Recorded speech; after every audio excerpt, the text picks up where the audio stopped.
We live. Here. Hello. Happy Friday, everyone. Friday the 13th. I know. Oh my goodness, Friday the 13th. Y'all know I used to love staying up to watch Jason movies on Friday the 13th. It was my favorite thing to do. It really was. Mm-hmm. I'm not mad at it.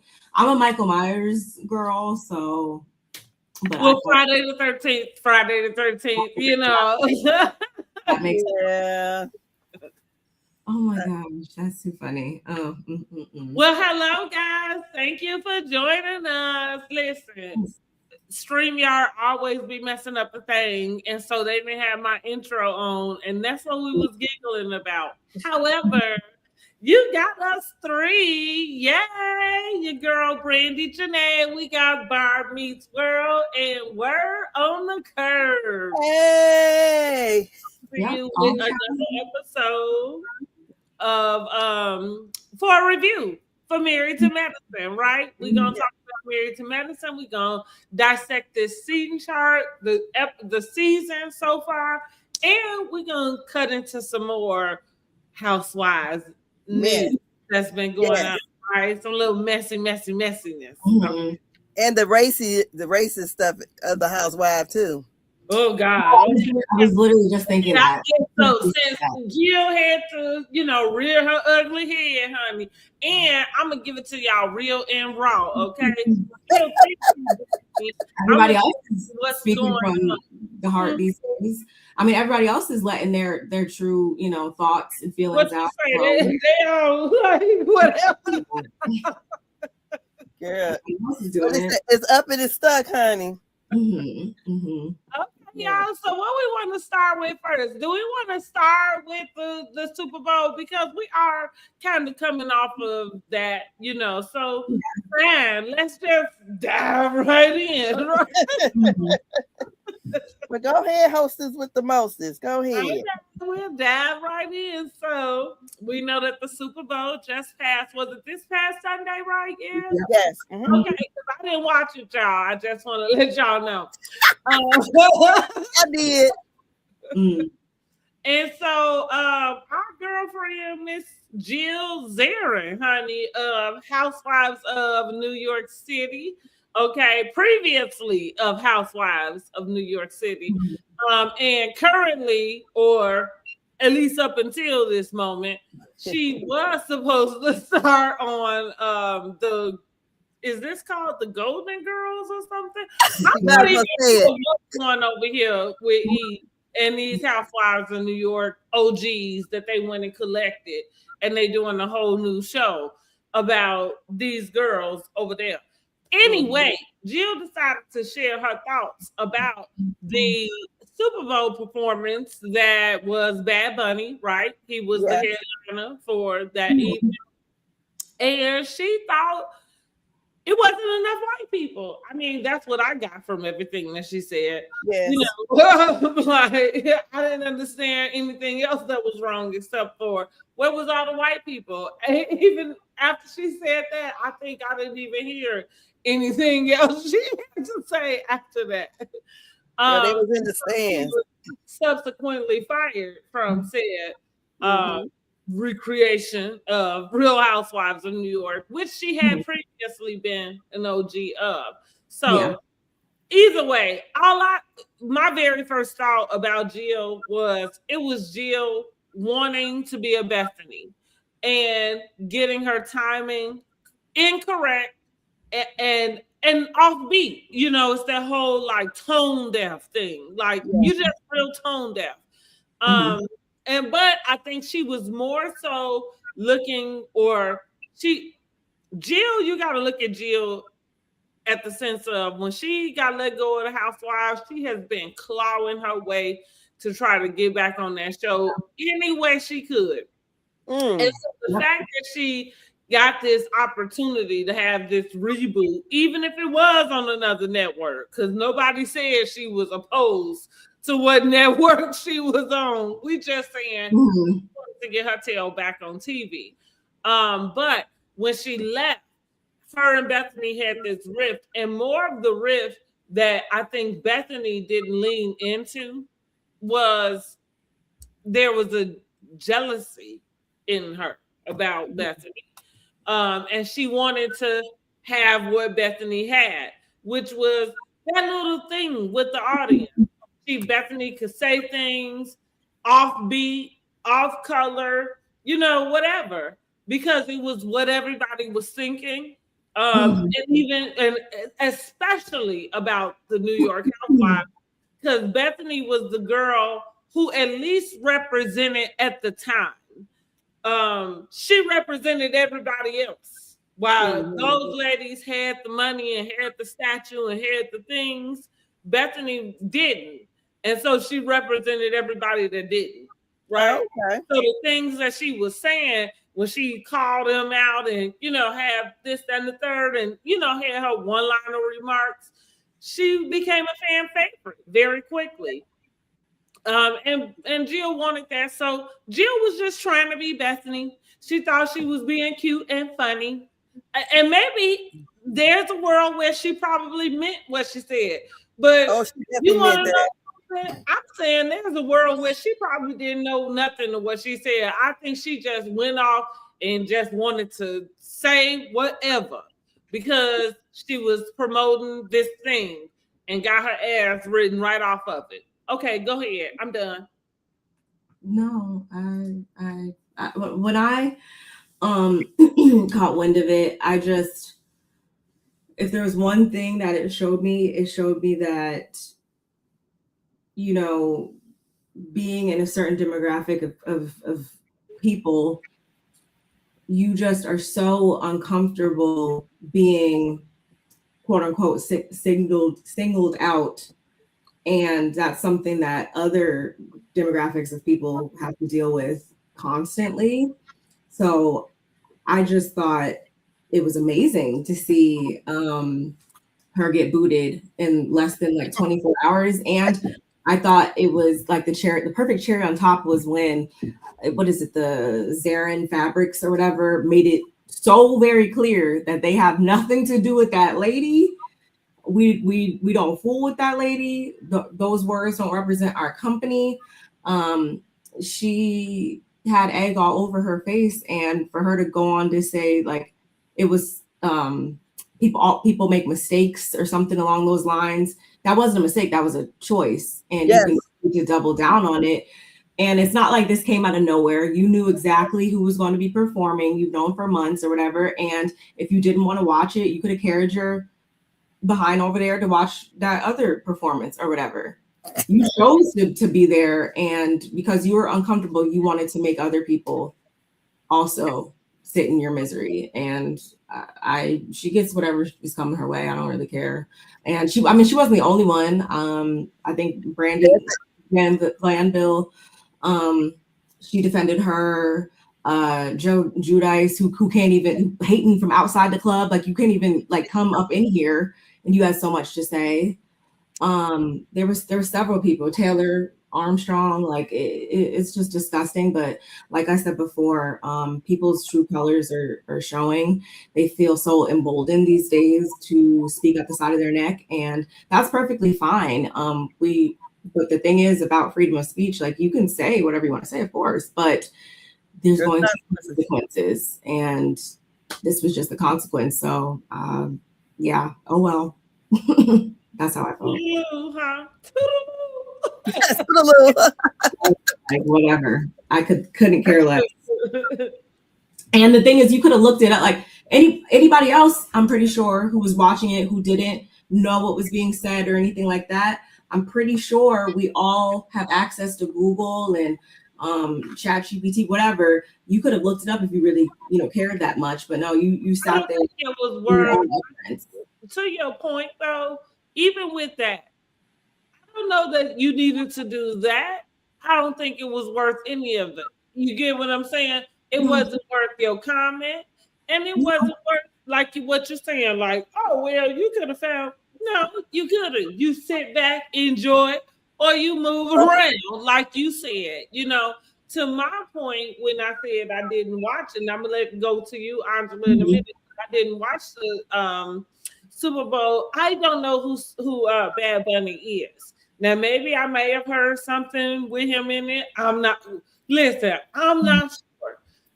With that being said, I'm not a football fan.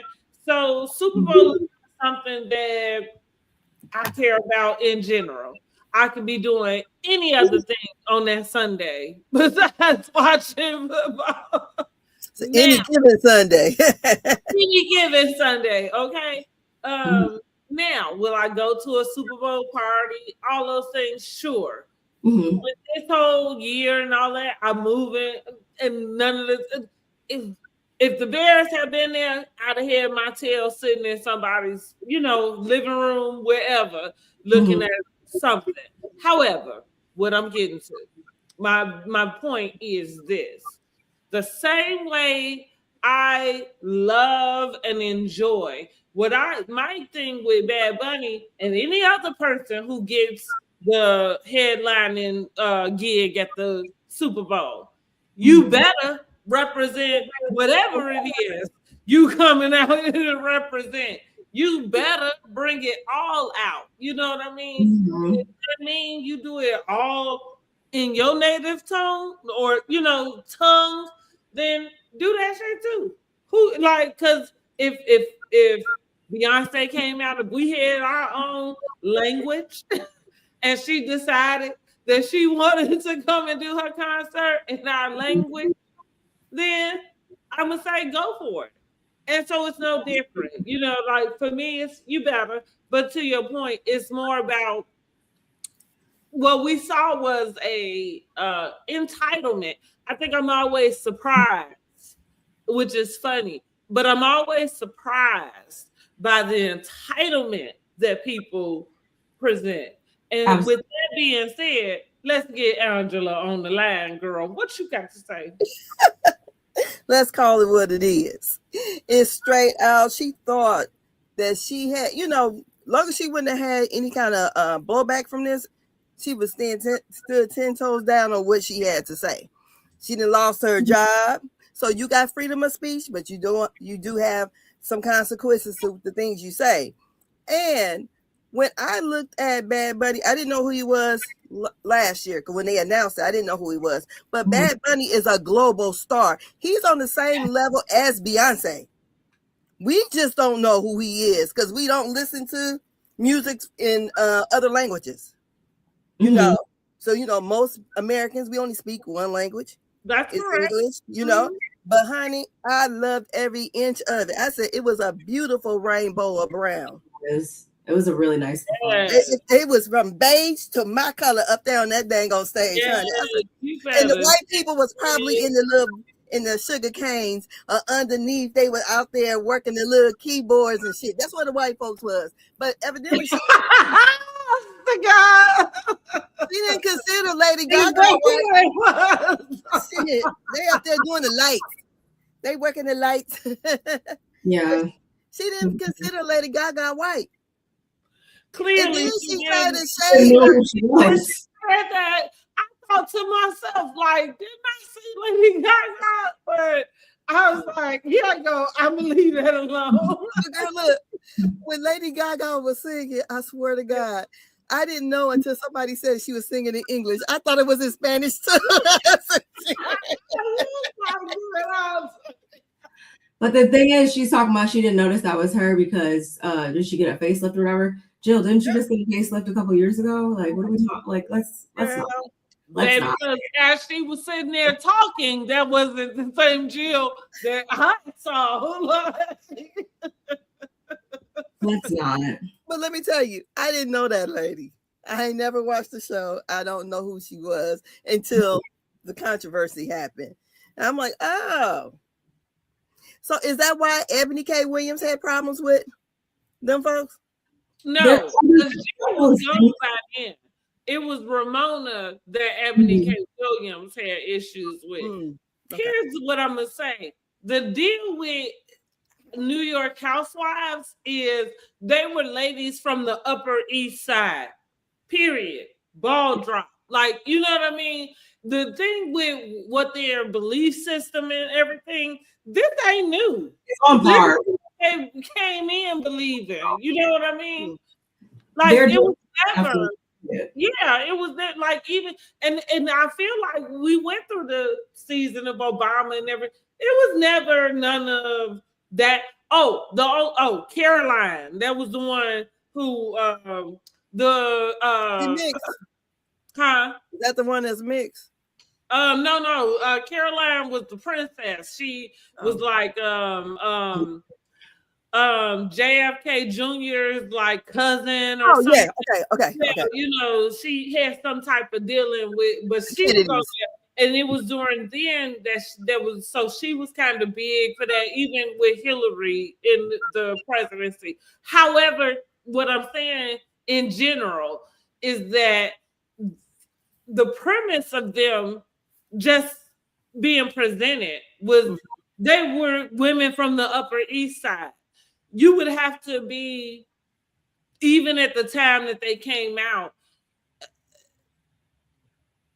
I don't know, clueless to not kind of understand whatever their politics was. But at that time, we weren't looking at housewives for their politics per se. I still don't, because if I do, I'm not going to be able to get past it. There's so many. Correct. If a lot of people, if y'all don't know, not y'all, but to who's watching, like a lot of y'all's faves, more than likely you don't align with them politically or religiously or so happy. So I don't watch the show for those reasons. Obviously, if they do something completely outlandish, I'm of course going to be good on them completely. But I just try not to get consumed by that, because if that's the case, then I won't have anything to watch at all. That's correct. Literally. So with Jill's exit was more so about her having a beef with Bethany. So Bethany, she is an OG, is an original from New York cast. However, she was kind of like the what do you call them? The underdog. The underdog, yes, the underdog, right? She didn't have what they have. She didn't marry big, you know. She was scraping around, building her business, right? They was making fun of her, driving her, you know, branded car. Which, oddly enough, she's doing this in a time where it wasn't something that was popular. Like today, you'll see people in their branded cars, but when she did it, that she was one of the first people that was kind of doing that thing. Either way, sold that company to Jim Beam, honey, made that $43 million and came back making more money than all them. Margarita. Mm-hmm.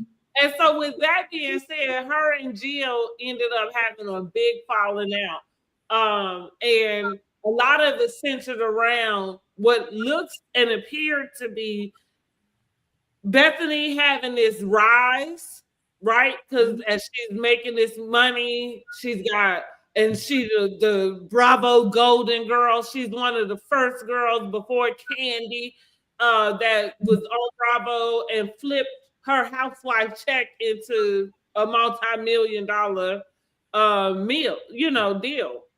Mm-hmm. And so instead, her and Jill fell out. So after that, they let Jill go because Jill really didn't have much of a storyline except for get rid of Bethany.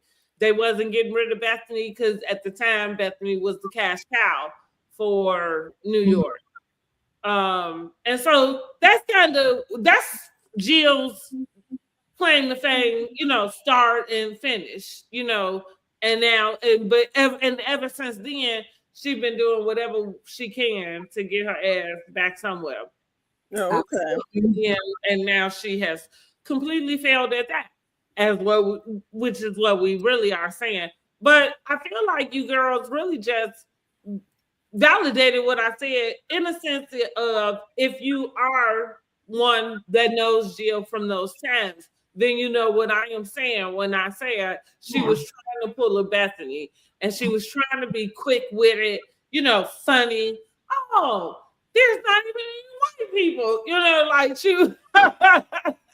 It didn't seem funny to me. It seemed very shady and very intentional. I can say that it was funny to me What I'm saying is she was trying to be funny because that's what Bethany Stitch had been. And Bethany, because like you said, we learned some of their politics and especially in today's climate, it does mean just a little bit more than it used to.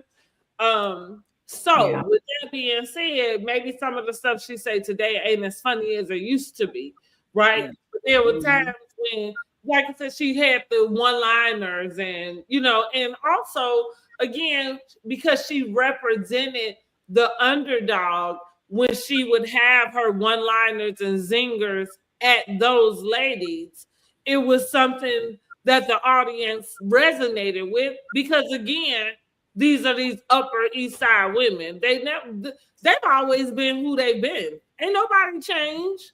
Everybody else changed, not them.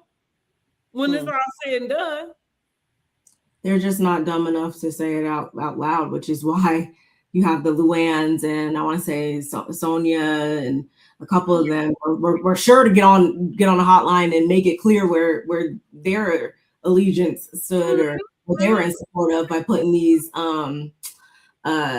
indirect posts the next day, making sure that they weren't viewed in the same light because they wanted to keep their job. right. And oh well, Jill, now you know you showed your hand and now Dorinda has your job instead. And I don't know if that's any better because Dorinda gonna get drunk and cuss all them hoes out. Exactly. But it will be good entertainment. Exactly. Yep. She gonna cuss them all out, okay? Like you got the right one, baby. Yeah. So what else? You got something else to add to it for Miss Jill Zarin, honey? Bye-bye. Okay. What in the words of Miss Giselle, she dug her own grave and jumped in it. Okay. Yep. And jumped in that mug. Now let me see if I can get the Married to Medicine reunion chart up on the screen. I thought I had it in the chat already. Okay, here we go. So now we have come across the time. Married to Medicine has filmed their reunion. We've already kind of said how we thought it was a little bit early, but let's talk about the seating arrangements. So I think it's been verified. This is the first time that it's not Simone or Jackie in the first chair. And so we have Quad and Toya in first chair. So what are we thinking about that, ladies? I was surprised. Because I'm like, you know how we were saying, like, during the season and Quad's whole IVF journey, I said she was fading to the back. Remember? Because we weren't really getting too much until her and Simone got into it. But it wasn't, I'm like, so what's going to happen? So are her and Toya going to have some big falling out or something? Because I just didn't see her being, I just thought it was going to be Simone and Jackie up there. Or either it could have been, Simone and Quad, maybe because they got into it. So it leads me to think that there's something that's going to happen. Because I don't understand this with Quad, other than them wanting to know about her and King breaking up. Yeah. That's kind of what I thought. I thought that Quad for sure got that first chair, not just because of the IVF journey, but I do think it was more so about her and King being broken up. Because we talked about it during our previous reviews. I had already kind of mentioned, I think around Christmas time, whenever those episodes were coming out, I'm like, I don't really think they together no more because I'm not seeing any of the, couples posts that you generally would see. And then also, as they did confirm the breakup, Quad is now leaning on which I can't stand this from reality stars, but girl, do your thing. Well, that was months ago, and it was like, Okay, so then that leads me to go all the way back to that episode we just watched where it looked like we really did watch a breakup, right? Because I don't know how you have the conversation we just saw them have about the IVF journey, and then you continue to be a couple after that. I'm not really sure how that happens. And so, girl, you think we ain't see that already? Because they showed it, you know? Because the writing was on the wall, honey. Because the way he was even coming off in those confessionals, I was like, because, you know, people were getting upset, like, damn, quiet, this might not be the man for you. The way he wasn't. Yeah, I didn't like how he came down in the comments. I said, oh, his ass is being zesty now. You can come down in the comments how much you left that situation. We know nothing. She ain't said nothing. No bitch that came out of the bushes. And you gonna come down here, like Dr. Heavenly said, he's looking for attention. Well, I mean, of course, he's looking for something. You know what I mean? Like something, because to your point, all it was up until that point was just speculation. And that's all it needed to be. Like when everybody say that they can't have no privacy, that's a damn lie. Because all you got to do is be fucking private. Like, it's not that many people that's really creeping around trying to figure out what you're doing before you even do it. Generally, they there to catch you while you doing it, you know. And so, yeah, you could have kept that quiet. And yeah, it looked a little whatever. Like I'm wondering what it was behind the scenes that would, and maybe it was the reunion, because that's the deal. You think possibly he probably didn't go to the reunion. I think definitely not. Now with all this getting all this into account, no.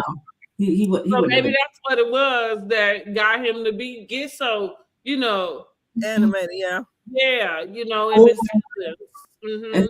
They were shady and, like, you know, extended an opportunity for him to speak his piece or whatever via a message or something like that. I feel like Bravo's kind of shady like that, so I wouldn't be surprised if they like contacted him to get like some remarks from him. I don't know. I feel like his zestiness was because they did not contact him.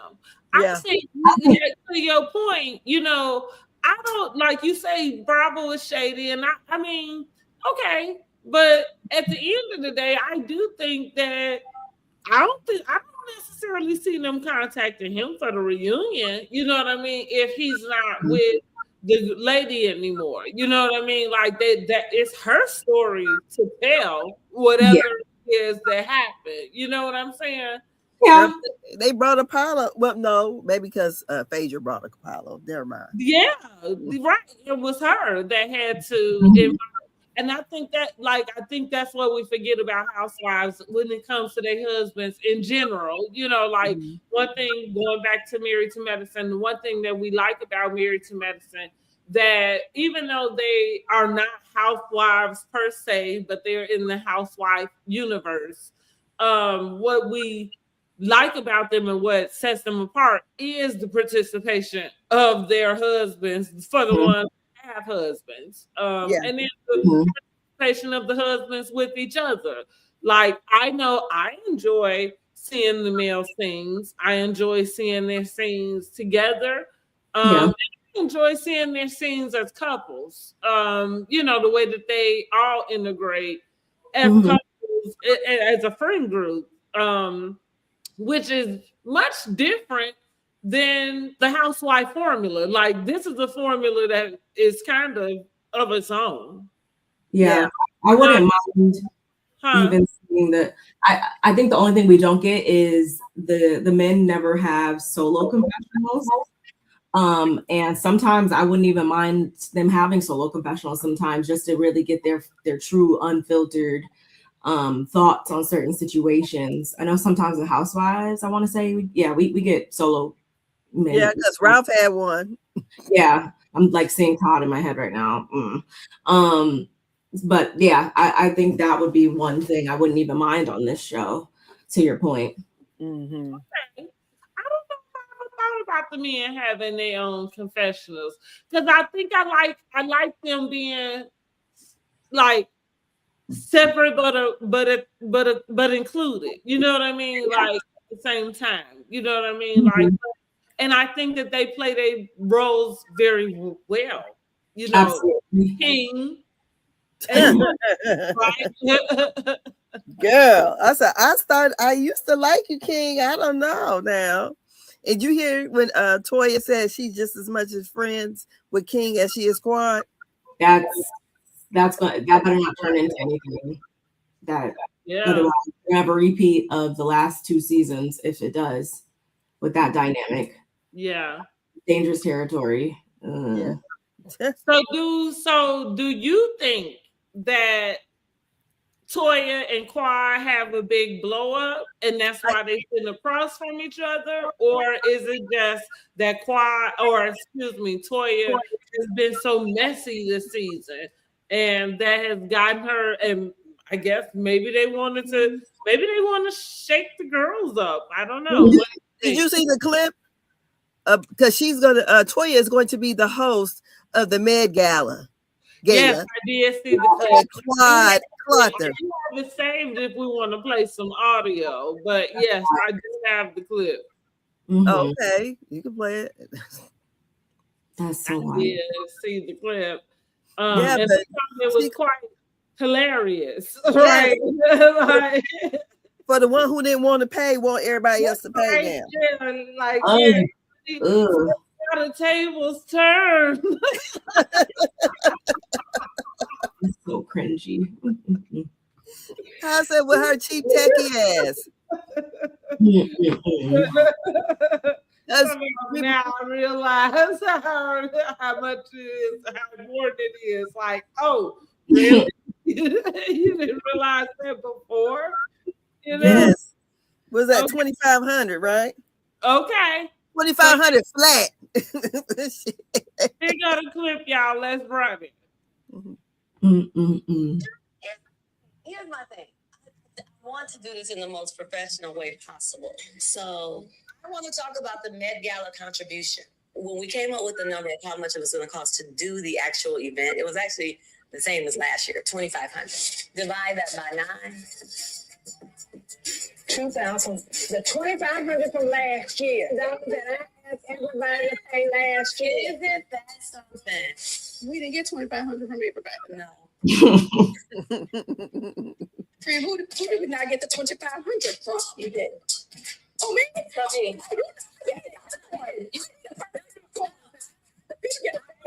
Look, first topic is the concern of last year and the last 3 years of me being difficult. And I am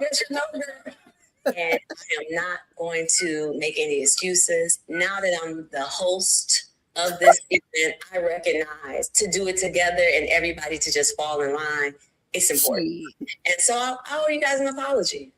I'm sorry. Or we might just need to do you like you did us and stand up for this one. And then we can pick it back up next year. Can we have a little pause? Listen, I'm mad at Miss Quad. Miss Quad, you got it, because ain't that it? Like, maybe we could do the same thing you did. Right. Because when Dr. Jackie did it, when Dr. Heavenly talked about, the behind scenes stuff, she said her and Dr. Jackie came out of more than $13,000 to put that on. And then Toya wanted to use the wine or whatever she was selling for free. Yeah. And so therefore, and I think in the previous year, she donated some dresses and as her contribution. So I'm like, I'm with Quad. I'm definitely with Quad. What they wasn't asking for is what it was. They asking for a monetary amount, and you decided to forego that for something else. And then argue about it. Then had Dr. Eugene up there arguing. Remember, Dr. Heavenly got on the mic and said, who didn't pay? Which was crass, but we get it. We get it. because Dr. Heavenly said that she went up there, they was going to give the mic to Toya to speak. And it's like, oh, hell no. And she ain't pay. And I don't blame her. I can still hear that. So are we thinking that Toya and Quad, like, this is the, like, catapults to them having a huge falling out with each other? I can't say that I believe it just based off of all these context clues as much as right now I'm more so siding with their individual contributions to the season overall. I feel like it's just why that they got to be placed in those positions, and for a general shakeup as well. I have to see a couple more episodes to really think that because of something that happens between them two per se. It's funny that they would choose this season to somehow decide first chair based off of who had the most context, when that had not been any other time before. I mean, clearly that is what happened. But again, I'm wondering if it's got more to do with something that happened towards the end of the season that we haven't seen quite yet. I'm open to it. I don't know. I also feel like that Quad may be, since Dr. Heavenly is trying to be all pulled up because she's running for office, that Quad may be Dr. Heavenly's little tag dog now. Okay. And is. Mm-hmm. Yeah. And let me give Quad her props, because after her Watch What Happens run, and when Andy asked her a question, she answered it. And let me tell you something, Heavenly got the right one if she was gonna pick any of them, So listen, Quad, do your thug this, okay? I do think that's true though, because as much as people want to say that Heavenly does Jackie's bidding, or Heavenly's always having something to say and stuff like that, which is true. But at the same time, I don't ever really see many people, if anybody, coming to her defense. So I mean, I don't see anything wrong with Quad, speaking in support of her friend or whatever. Everybody else want to do it, so why not? Yeah, everybody needs somebody, honey. And I feel like they're the only other two that would make sense then. If it's not going to be Jackie and Simone, they're the only other. It's not going to be Mimi. It's not going to be Brandy. We saw this past week. I'm so glad you brought up Jackie and Simone, because it looks like we're about to watch a real breakup. Even though as of today, I believe Simone did refollow Jackie, right? Oh, I didn't know that. Yeah, I believe as of today. So how do they do that? How do we know when people follow and unfollow? People are stalkers and like just look and see like, oh, this person's subscriber count has changed. Like, that's the only way is that you go to a person's following count and then type in a person's name. It becomes and you can now. There's a way, which I don't know. There's a way for you to private, people being able to see, and then so it limits the number of you're able to see.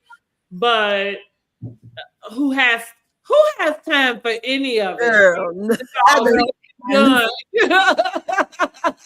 spam accounts. That's who, not the regular person doesn't have time to micromanage people's subscriber count. They probably watch and see, oh my God, it went down by one. Let me go type in the person's wife's name. Let me make sure it's not. They probably think of all the people that it possibly could be that are like hot topics and are like, oh my God. Yep. That's so funny, because I always wonder who are the people that found that out though. Like I have nothing else to do but run these fan pages. And what made you go and find that out? Like, why did you go and look for that information on somebody else's account? I would never. Oh my God. But I mean, listen, the follow and the unfollow doesn't mean one thing. He needs, here or there, because I think that the way I look at Simone and Dr. Jackie for that much, but Simone more so. I don't think Simone really play with them girls like in TV land. I think that she takes things very serious with them. Yeah. But I don't understand how or why did she pull Dr. Jackie in it. I mean, because I feel like Dr. Jackie in it since the beginning, since Dr. Jackie first started being friends with Dr. Heavenly. So she's just upset that she's friends with her then, and probably has a stronger friendship than they did. Yeah. Right. They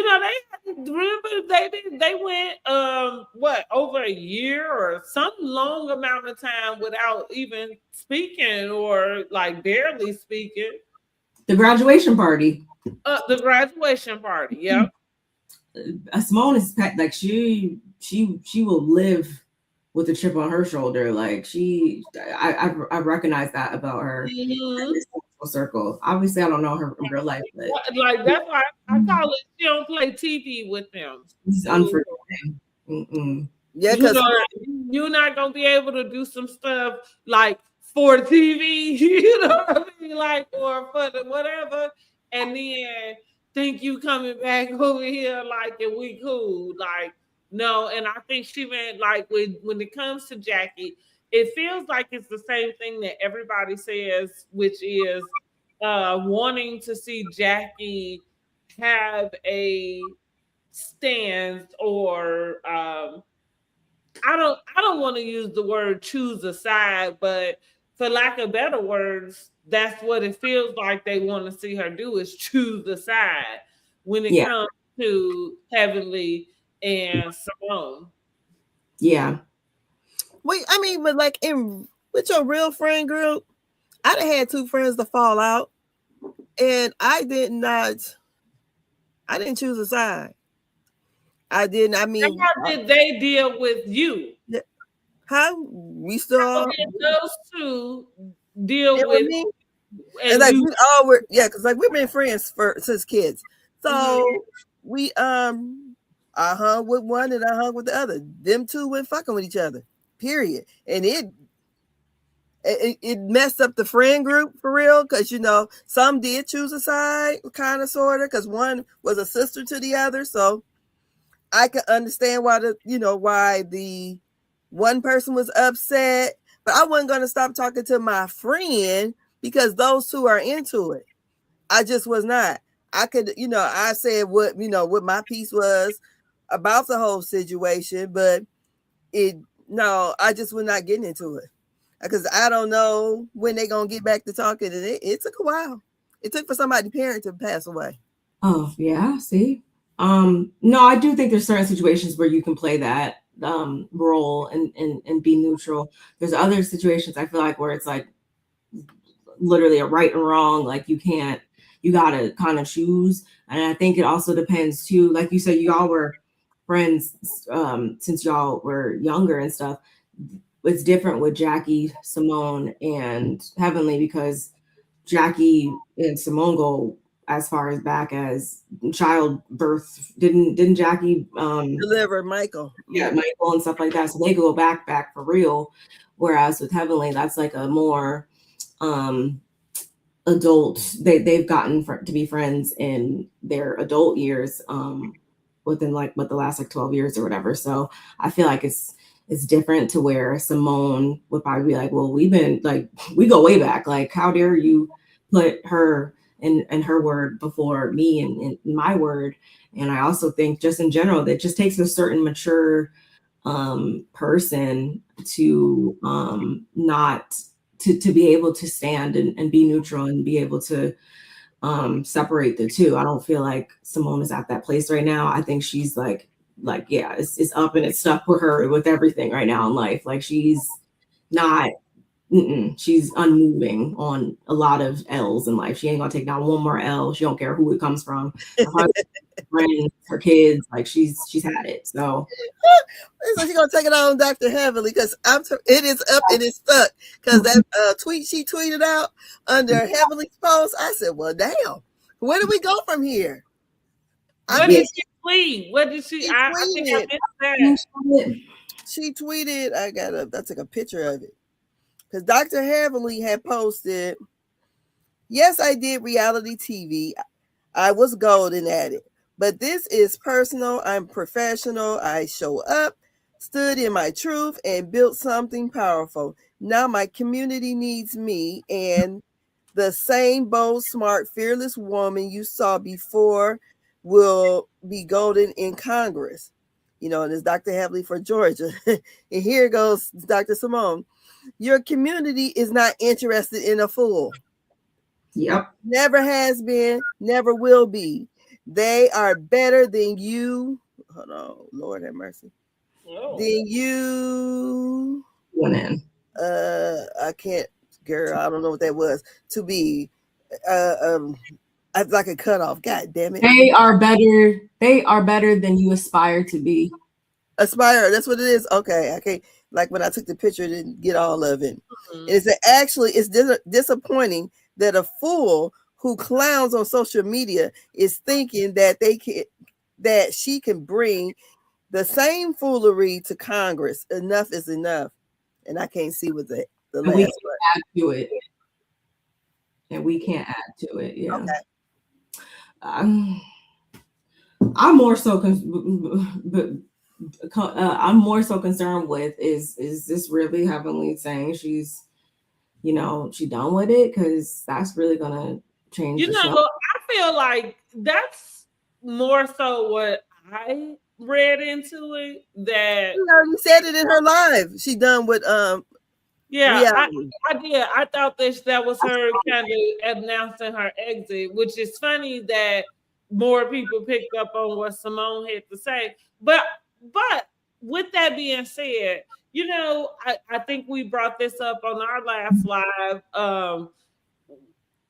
I get it. Heavenly has, you know, whatever. These people feel the way they do about her antics. And, you know, like we said, it seems to be that there's a group of ladies who decided they're going to support Heavenly and they're going to, you know, allow her to kind of get through this season the way she needs to for this campaign. And there is another group of ladies who said, fuck that. Well, you know, I think like this, like what Heavenly said on her Patreon, on Carlos' Patreon, she said they big mad. They all mad. She said, I feel like they mad because you know, Toya got that $3 million home and need to be paid for it. And bitch, you quitting? You running for something? Because you know, if she wins, she's not going to be on the show anymore. Yeah, no, definitely. So, and she feel like she's going to win. So, yeah, that's so my point to be. What I want to ask is does it look good with Dr. Simone? Because this is the part that disappoints me with Simone. Is like, let this lady go ahead and be. Yeah. Whether you agree with the antics she's pulled on this show, you know what I'm saying? Because what about her antics as a doctor? In which we're gonna, you know, that we are in.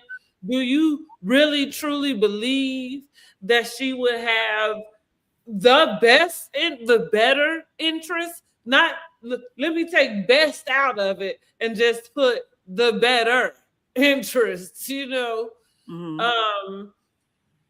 And even if you wasn't in support of what she was doing, wouldn't it be best to just sit back and say nothing? Yeah. Like, I feel like with her response, I don't know how to feel about that. Because it's just kind of like, we ain't talking about like student council. You know what I'm saying?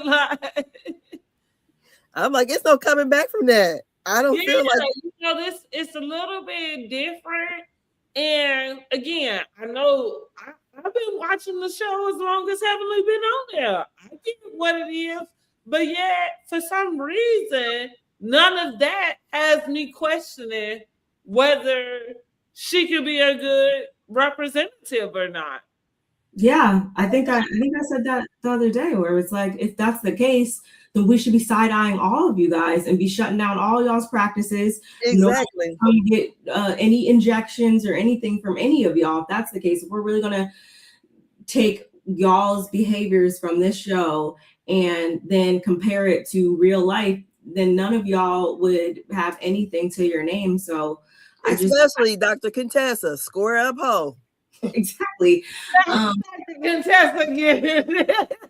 See, and I feel like also, like, would you also still not endorse her, Simone, if y'all were in a good space still? If you guys were still friends in your eyes, would you still have these same feelings? If that's a yes, or if that's a no, if you still would endorse her if you guys were in a good space, then what you're saying right now is invalid. You're just basing what you're saying right now on your own personal feelings, and politics and all that's supposed to be bigger than just you as an individual. So yeah, just be quiet. Like, because she contributed to her campaign, Dr. Heavily said. Yeah. So and see, and that sound like a double-sided person, though. Yeah. You know, which is it? You know, like, you don't think she has what it takes, or do you? You know, like, because if you put your money behind her, that would say that you did, right? Now you're just mad, so you want to take it back. Like, that's yes, and try to ruin her, because I think the primary is coming up. Yeah. So I guess they don't want her to win the primary.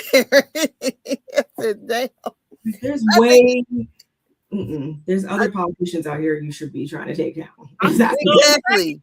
So it's funny that you mentioned that, because just as you were saying that, my face was scrunching up, because I was just thinking, like, if they had this many, like, antics, they could have pulled this shit out there for work alone. Go bigger, please. Go bigger. Like, way other people you should be going at right now. Like, why would you wait for little Heavenly? Like, exactly. And then my question is too, they just film the reunion. So she posted this. So this let me know they didn't solve everything at the reunion. Do they ever? Okay. Yeah, they try to play nice for the next season. Yeah, that makes sense. Yeah. Because it was unwarranted. She didn't have to go on underneath her post and write nothing. No, she didn't. She didn't. She could have said it at the on screen. Yeah. Well, I don't think any of the other. I think every other lady is sitting in their rightful spots. I think we was just really wanting to talk about that first share, and this new development between Simone and Heavenly, and just what it means for Married to Medicine. I'm not used to Married to Medicine having this much kind of like discord in between their seasons, in a sense. I mean, the little petty stuff, but again, I think more so for me, it's really just about letting Heavenly see this campaign through. And as fairly as that can be, without her own castmates. Yeah. That was the public that was having this to say, that would be what it is, right? But it's your own castmates that kind of seem like, I think I said it. It seems very haterish, like you're being a hater, Simone. And yeah, it don't surround sound. It don't look good at all. And I'm not the biggest Heavenly fan, but it just is what it is. I am always here for somebody who would even think to go into public service in a way like that. You know what I mean? Like, to take that on, and especially to be on the same side as at least what I feel like I'm on. I'm supportive of that.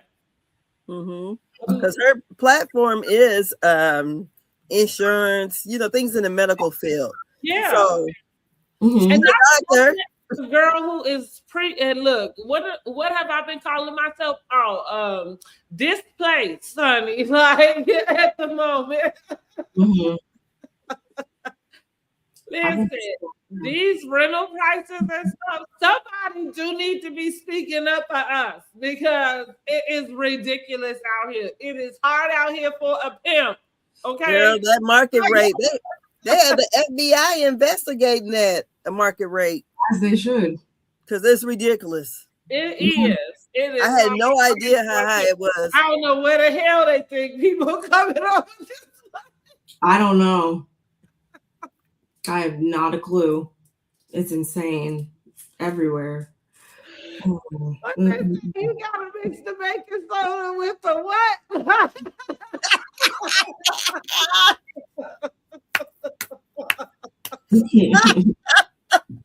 Girl, be there trying to bring it back. Cook it on up. Let it rock up, girl. I mean, I don't know what you getting this money from, but it's hard out here for a pimp. And if anybody can go and help, talk about the cops. I could care less about the Yo Mamas. Yes, if you're gonna actually instill some changes in my everyday life, that's what I care about. Because guess what? If not, Yo Mama. Okay. Exactly. Girl. Yeah, it's crazy. Seriously Yeah, crazy. honey. So I just would have loved to have seen them really just support her a little bit differently. I would have, I expected a little shade, but I think at this moment it feels like it, like I say, it's going into this haterish type of territory. And I'm really liking that. It don't look good on the Married to Medicine girls. Leave that for the housewives. Come on back into your graceful bag, okay? Yeah, maybe it's happening because, maybe this is happening because it's supposed to happen to show us, maybe this is why people are saying that we need more of a cast shakeup on the show. Maybe to put some of these old beefs to bed and stuff like that, and to quiet some of this discourse. Maybe the Jackies or the Simones or certain people don't need to necessarily be on the show anymore. I feel like I've been seeing that a lot in the comment sections and stuff. I like Dr. Jackie on the show. I really do. I mean, she's the one who brings the medicine. Yeah, the medicine and the that's all she bringing. I mean, everybody don't need to be so messy. Everybody has their role to play, and we need this. So, if Dr. Heavily leaves, I wonder who's going to do that. That would be my question about the cast shakeup. Okay, for me, I think I've already made this clear. For me, it would be Quad. Quad is the one that actually can go. And maybe they can bring in somebody else, or maybe not. But I do think that Married to Medicine, they have a way of having their own community banter, whatever. It's kind of like OC and the rest of the housewives. Orange County is not like the rest of the housewives at all. It's like they on the island by themselves for whatever reason. They do the same shit that the other ones do, but right down the highway. Different about them. And I think that's the same thing with Married to Medicine. So I would love to know, what does a cast shakeup even look like on that particular cast? Because it's not this cast that's like a you just plug people in. Yeah. You have to kind of be in the field, not just be in the field, be willing to even want to do this shit. Exactly. So I think they move pretty well. And again, they work because with the drama, they still have that medicine portion, which separates them from that regular housewife like Yes. formula, you know what I mean? But Quad has always been the wild card, unfortunately. And I know, I think that's the running joke, even with her, is that she's still here. I'm still here, you know. Yes. Still here, you know, because I think it has been something for a long time, especially once she got the divorce from Greg, that fans were asking, like, well, why is she still on here? She not married to Medicine. I just think that she could go because I don't think she has a genuine tie to the cast, in which I think everyone else does. Now, if I'm wrong about that, then fine, you know, and throw it all out the window. But I don't think I am. I think that she comes in when it's time to film. Angel just failed because she didn't know what to do. Maybe she should have talked to Quad. But I heard that Angel, no, she did have a lot more scenes and commentary and stuff like that, but for some reason they've been editing her down. That's Angel Married to Medicine, or because God, was referencing from oh God, I put her out my mind so much. I know. I was just referencing that she was treating those girls like they was a 9 to 5.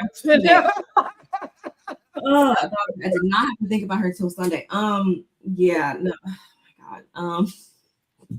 No. To your point, I feel like this cast does work well together, and honestly, I appreciate a cast that can kind of stay together for multiple seasons, because I feel like that's something that does a lot of the shows a disservice when they continue to shake it up every single season and they can't really get a good rapport going. I do agree about that. I feel like when it comes to Quad, though, at this point, because she has been around them for so long, I think it does make sense to have her like there. I understand why she's there now, but if she was a stranger that was just coming in right now, then no, I wouldn't feel like that. I would be like, yeah, you're kind of the odd person out. But I've been seeing people say that in the comment section, like, okay, maybe this is why it's not exactly working all the way, because we need to switch certain people out. Certain people are just, serving as placeholders and whatnot. So I can see both sides. And what you got to say, Miss Aunjella? Well, I just like to see the doctors who would actually fill Dr. Simone's and Dr. Jackie's shoes, because it's probably a lot of doctors who just won't do it. Well, Contessa, we don't. Or do y'all want to see any of anybody who previously was on? Would you guys want to bring anybody back? I know a lot of times people want to see like Audra, for instance, come back, and those. Audra for sure could come back. Usually, I'm not being okay, but I'm gonna treat Married to Medicine like they different than the Housewives, because generally, when you fail, you fail.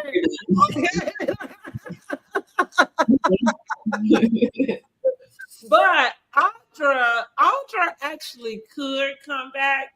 Her fail was kind of, what did I say about, it's the number one rule in Housewives, and if you do this, you're not coming back another season.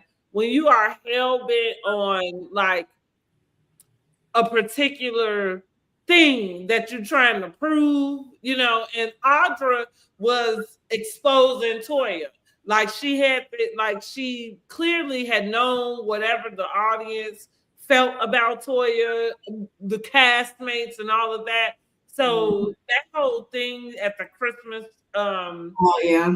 when she, blurted out all of that stuff, it was kind of like the VIN number with Simone. Like, you know what I'm saying? Like, wait a minute, what? Like, why do you know this information? I loved it though. I loved it because Toya got on my nerves calling her out by her champion clothes. Yeah, a lot of people did, and she knew that because that's the deal, right? But all I'm saying is it was kind of like digging your own grave too, because that's a little too thirsty. Because you can't talk about how unbothered you are when you come. You know what I'm saying? With all of this, girl, you're not that unbothered. You got the whole damn biography, memorized. You know what I mean? Like, you're not that unbothered. You know what I'm saying? But she knew exactly how much it sold for and everything. Her and her husband.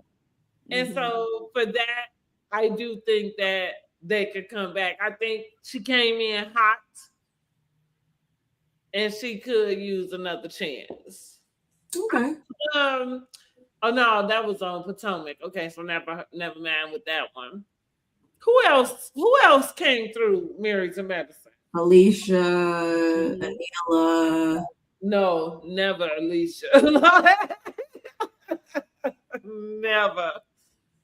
Was Alicia was the one who the dark skinned girl with the African, right?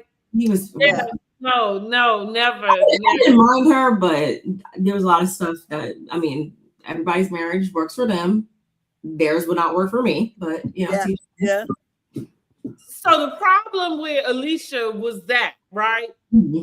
She was in a marriage that she wanted for somebody to feel a certain way about, but she knew that nobody would feel that way. And instead of you being confident about the marriage you in, because it's your marriage, she seemed a little shaken. Yeah, so no. Yeah, girl, I think there's more undiscovered individuals in that area that probably could be a good fit, I would say. Just based off of certain people. LA wasn't half bad, but Bravo can't have too many black shows on their station. So like once starts to get a little good, honey, they gonna take it right away. Like, cause it's been quite a few. Like, I like Martha's Vineyard, the Summer House, Martha's Vineyard. I like the Southern Charm, New Orleans. Like, that was good. The Tankards, we can go all the way back to the Tankards, honey. Bring the Tankards back. Yeah, they definitely dropped the ball with a couple shows that I feel like should have got another season or two at least. But exactly. You know how they do us, honey. And then invited our Ebony K. Williams over there to the New York Housewives, and now she got to take the blame for the whole damn franchise going down. Ain't that a bitch? That was really foul.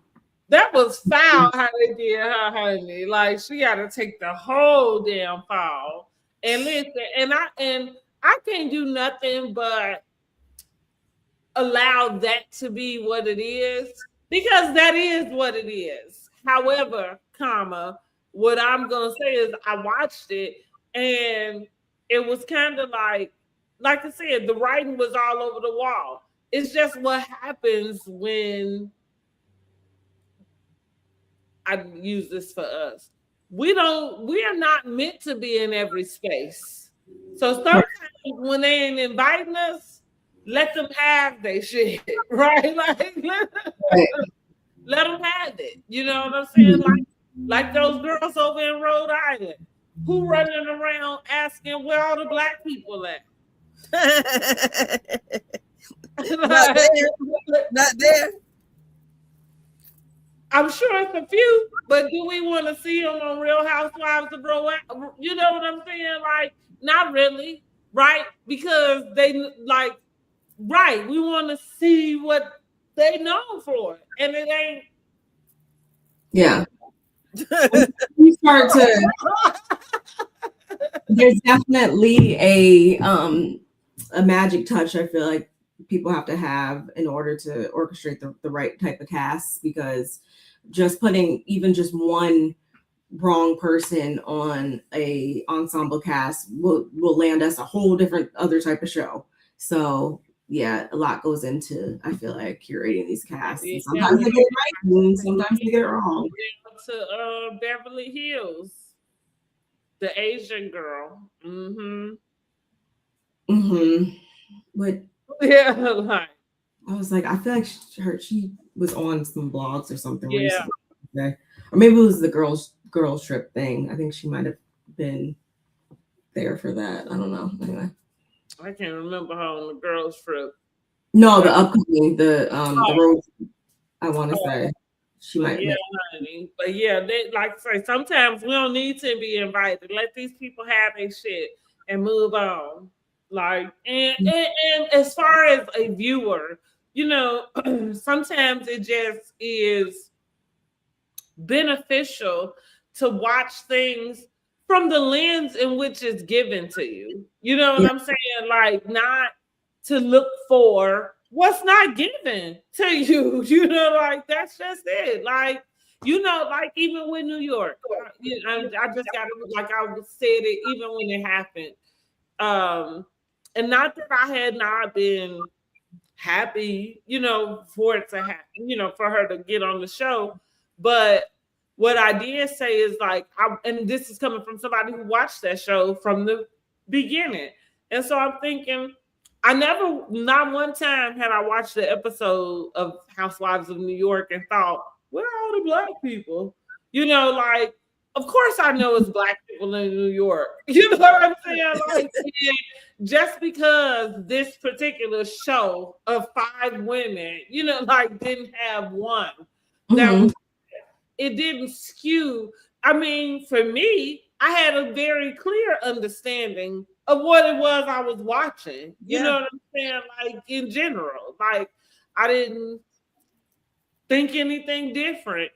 And so when I saw Ramona flip out right on national television, you know what I'm saying? Like, because the talk of race talk was too much for her, because that's really what it happened. Like, this lady pretty much had a panic attack on camera. Like, that's what it looked like. You know what I'm saying? And so it's like, yeah, she did that because y'all, you know, forced this environment in on her.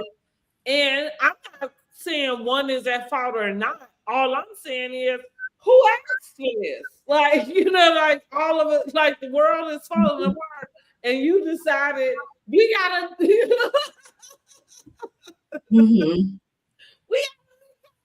Housewives of New York, you know, the world is like, yeah, nobody even asked for that, you know, and so it's unfortunate for Ebony because she has to take the brunt.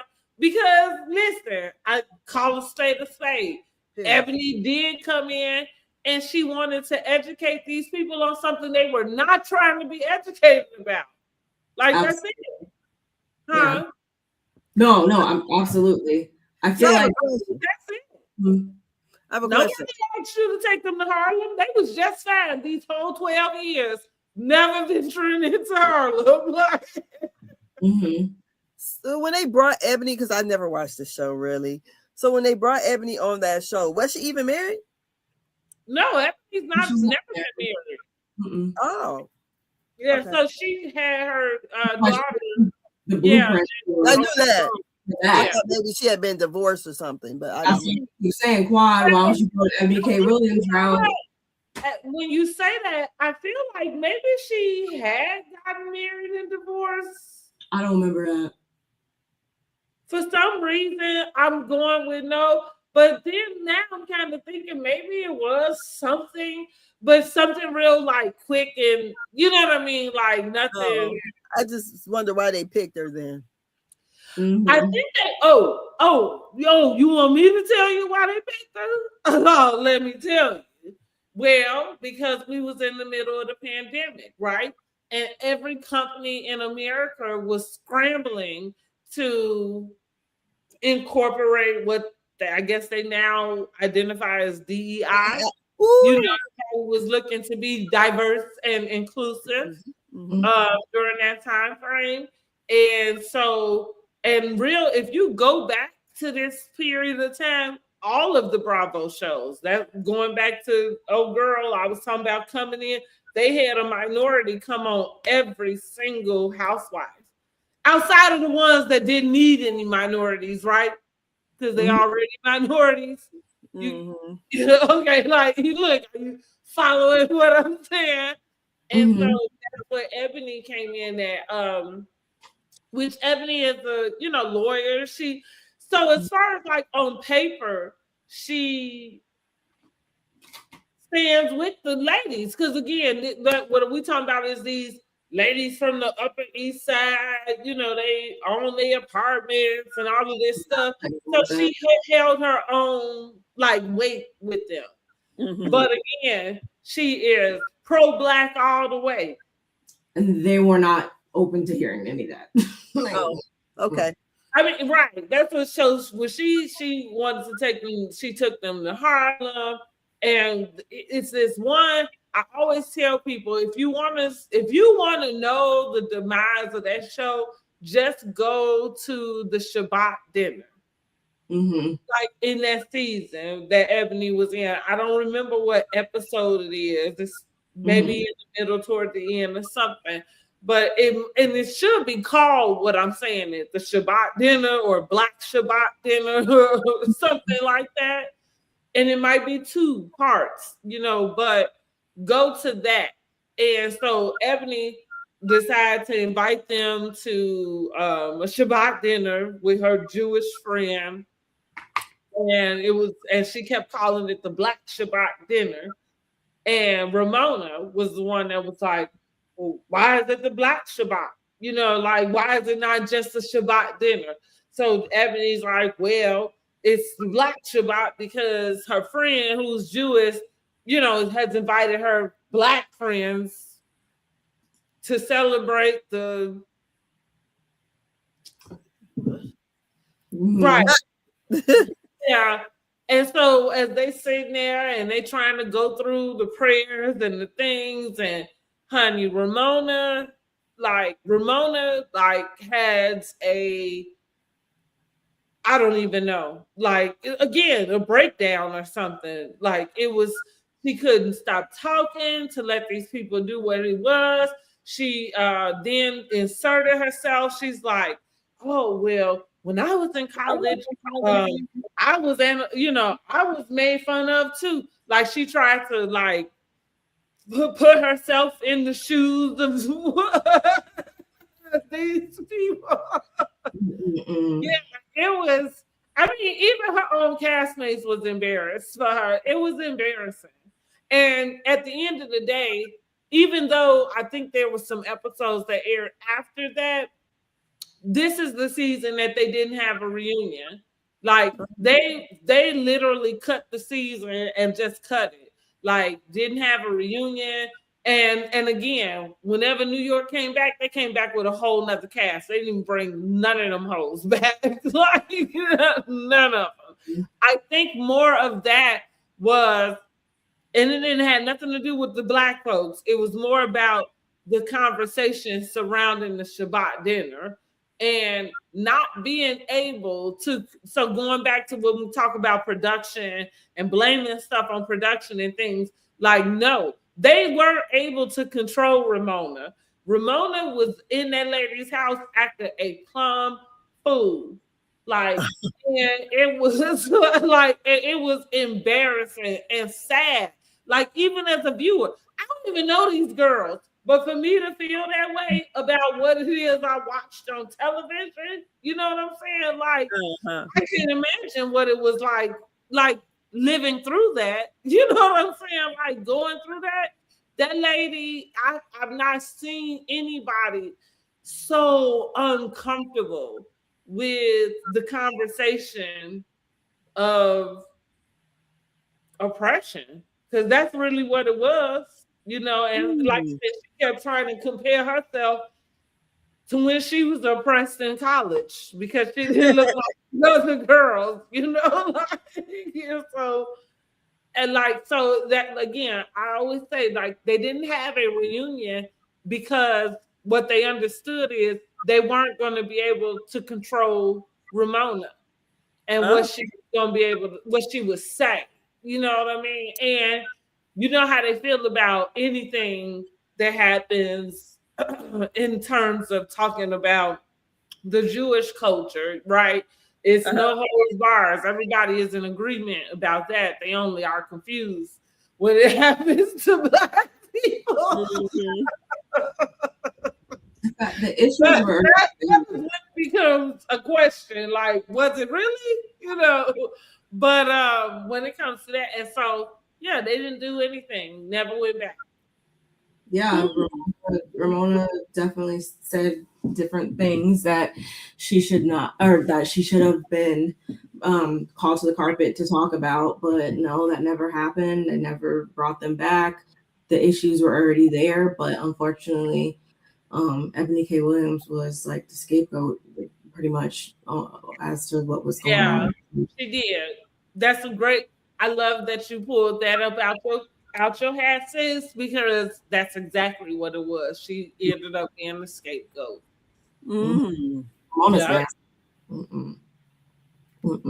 That's not a cool. And that's sad. And that's sad.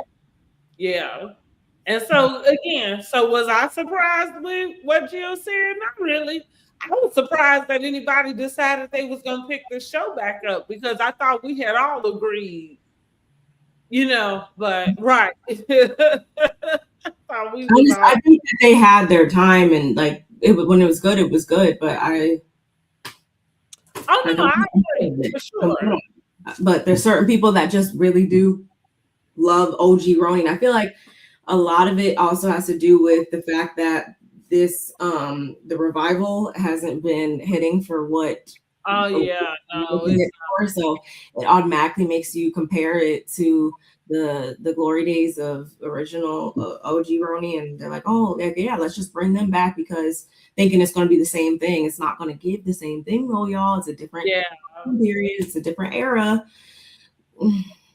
You know, I think with the new Roni, for me, it was more like the first season was like cool. It was like this fresh, you know, cast. Everybody felt like they was on the same playing field. And I think sometimes whenever I describe a cast pickup, that's more like what I would be looking for. It's like you don't really want somebody that's, you know, above the other. You want everybody that, you know, for the same reasons, right? However, the second season they came around and they was having a lot of like just like silly little beef, and then old girl Bree. Yeah, she went over the edge. You know, she went over the edge. Bye. Your services are no longer needed. I'll take them old white bitches any day, really, over them. Because again, like I'll say this, and I don't know what this means, because this is not me throwing Ebony under the bus, but Ebony never should have been invited. You know what I mean? I think, and for me, it would. Ebony being there didn't change my mind about Ramona. It changed my mind about what I saw. Yep. I understand. You know what I'm saying? Like, whatever, same as what I'm saying. I expected Ramona to be a Trump supporter. You know what I'm saying? Like, all of that. Some people don't, though. Some people like really come into these things and they're like, oh, I am shocked that that's really how you think about this or that. Like, I am shocked that you're, you know, XYZ. Like, yeah. Like, I don't know. Maybe I'm just too aware of my surroundings. I'm not shocked at all. Well, especially when you're in a certain tax bracket, because even when you talk about just being, you know, this, like if your money is somewhere, then I understand that whatever it is I'm thinking about, you're not thinking about. You know what I'm saying? Like, and so there's a lot of rich liberals though talking about exemptions and things. You know what I mean? But there's still a lot of rich liberals. I think a lot of the when you talk about Trump supporters or whatever, you got a lot of trash as Trump supporters, which is wild to me. Yeah. Yes, very wild. So, Like, I have some people like you got the evangelical right that believe, the Father to get to heaven, you got to be Republican. Mm-hmm. So, but then they got the Antichrist running it. But anyways, I feel like when it comes to them kind of people and the women, because I seen it with, when Hillary was running, and I thought she was a shoo-in. I really did. I'm like, got a chance. And one of my friends' mother, who is white, used to take her dad down to the VFW. He was in his 90s or whatever. And she said, the white lady told me, she said, I'm scared. I said, for what? She said, them people is voting for him. I said, get out of here. She said, I'm not lying. She said, I take my dad down there and I hear them talk. Mm-hmm. She said, and they are on board. So when it comes to everything, this here is mine first, point blank, for those type of people. So whenever they see us as probably less than, then this is what they're going for. It don't matter what. They had a whole fit about Obama wearing a tan suit, but this man can act a fool and everything is okay. So this preservation is first because you see how they're acting about just because the Super Bowl halftime. Rainbow of brown. Yeah. Well, now I'm gonna say this in my unpopular opinion way. I did find it ironic, right? It's very ironic that the state of where we are today, right, feels like there's this war from the ICE people against the very people who were literally just represented at the largest concert. Nobody's concert gets bigger than the halftime Super Bowl. Mm-hmm. So I go back to say to myself, because I do find myself kind of saying, well, who voted for him? You know what I mean? Because it feels like you got so many people that are at least presenting outrage, right? You know what I'm saying? But yeah, but they went behind there and voted for him. That's my point, though, right? That's what I mean. And do you feel the irony?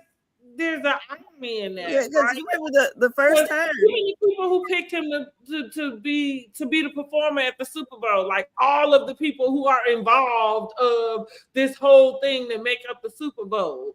Jay-Z. It's not just Jay-Z, right? Well, he had the biggest opinion. Owners and things, right? You know what I'm saying? But they're saying though, they can't make up a collective that are all against this thing. It don't even make sense in numbers. Yeah, but one thing about the Super Bowl, they're going global. So this year they're having 9 games out of the country. This year it was 2. This season was 2. So, and they recognize that they said the South American countries, the Spanish speaking, they are some of the biggest consumer of the NFL. They're the biggest consumers of a lot of stuff. Mm-hmm. So they brought forth the artist that is the global artist. But see, even though we had ain't that what they always do though? That's what don't get me confused with the way that you were ain't it the very first Super Bowl show was Michael Jackson.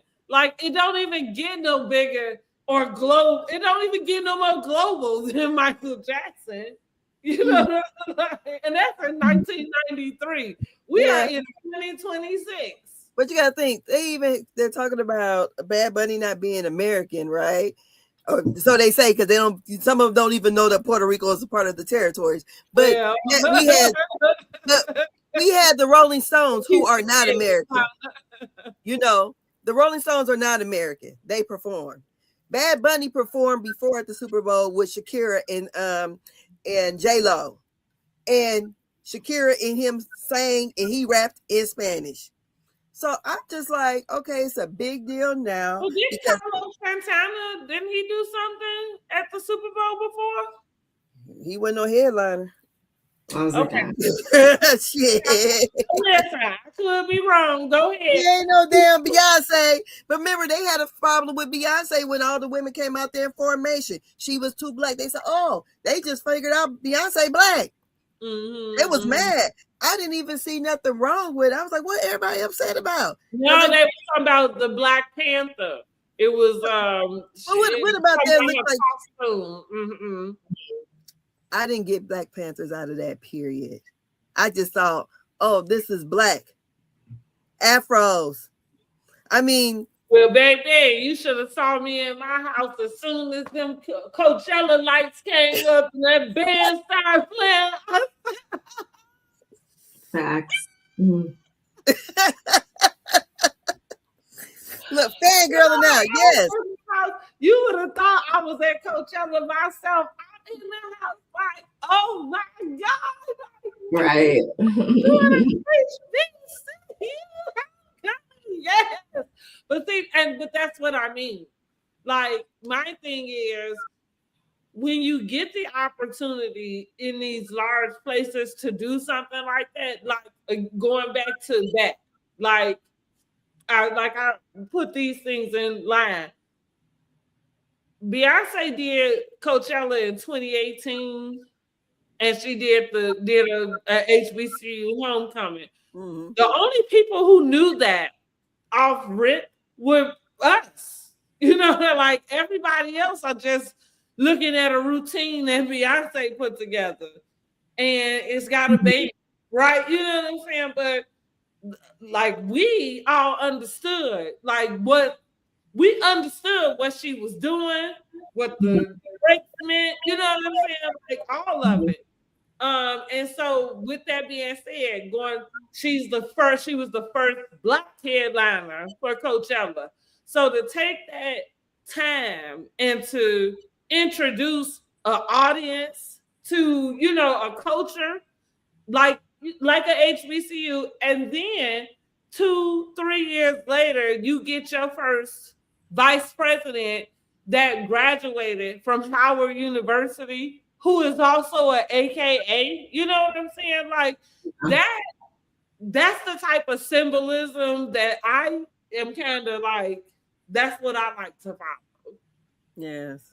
And it's not, like, I think that's what we get lost, like, when we talk about representation and what we want that to look like. You know what I'm saying? So to your point, like, again, going back to the Bad Bunny performance, I didn't see it. I don't necessarily feel like I need to. I know the music was good because whenever I'm somewhere, I'm going to dance and bop or whatever. However, you doggone right. You get an opportunity to put yourself, you know, at the center, head front, in something that you know is about to get the type of eyes that it's going to get. You better represent your set. You know what I'm saying? Yes, he did a damn good job. You know what I mean? You better. And the choreography was done by a Black lady, honey. I'm sure it was. Yes. Like, it was nice. I loved it. Even though I don't speak Spanish, but I understood the whole vibe. I understood it. It wasn't hard to follow along. Yes. They listen to us all over the world. I remember going to France. I tell people that, like, France is the one country that feel like you got to know their language. Like, they, and I think a lot of people will tell you about them. Like, they don't like you to not know French or French. You know what I mean? They don't want you to try to be speaking English. With that being said, like Americans. well, yeah. With that being said, I don't give a damn where you go in France. If they playing some music, they playing some damn American music.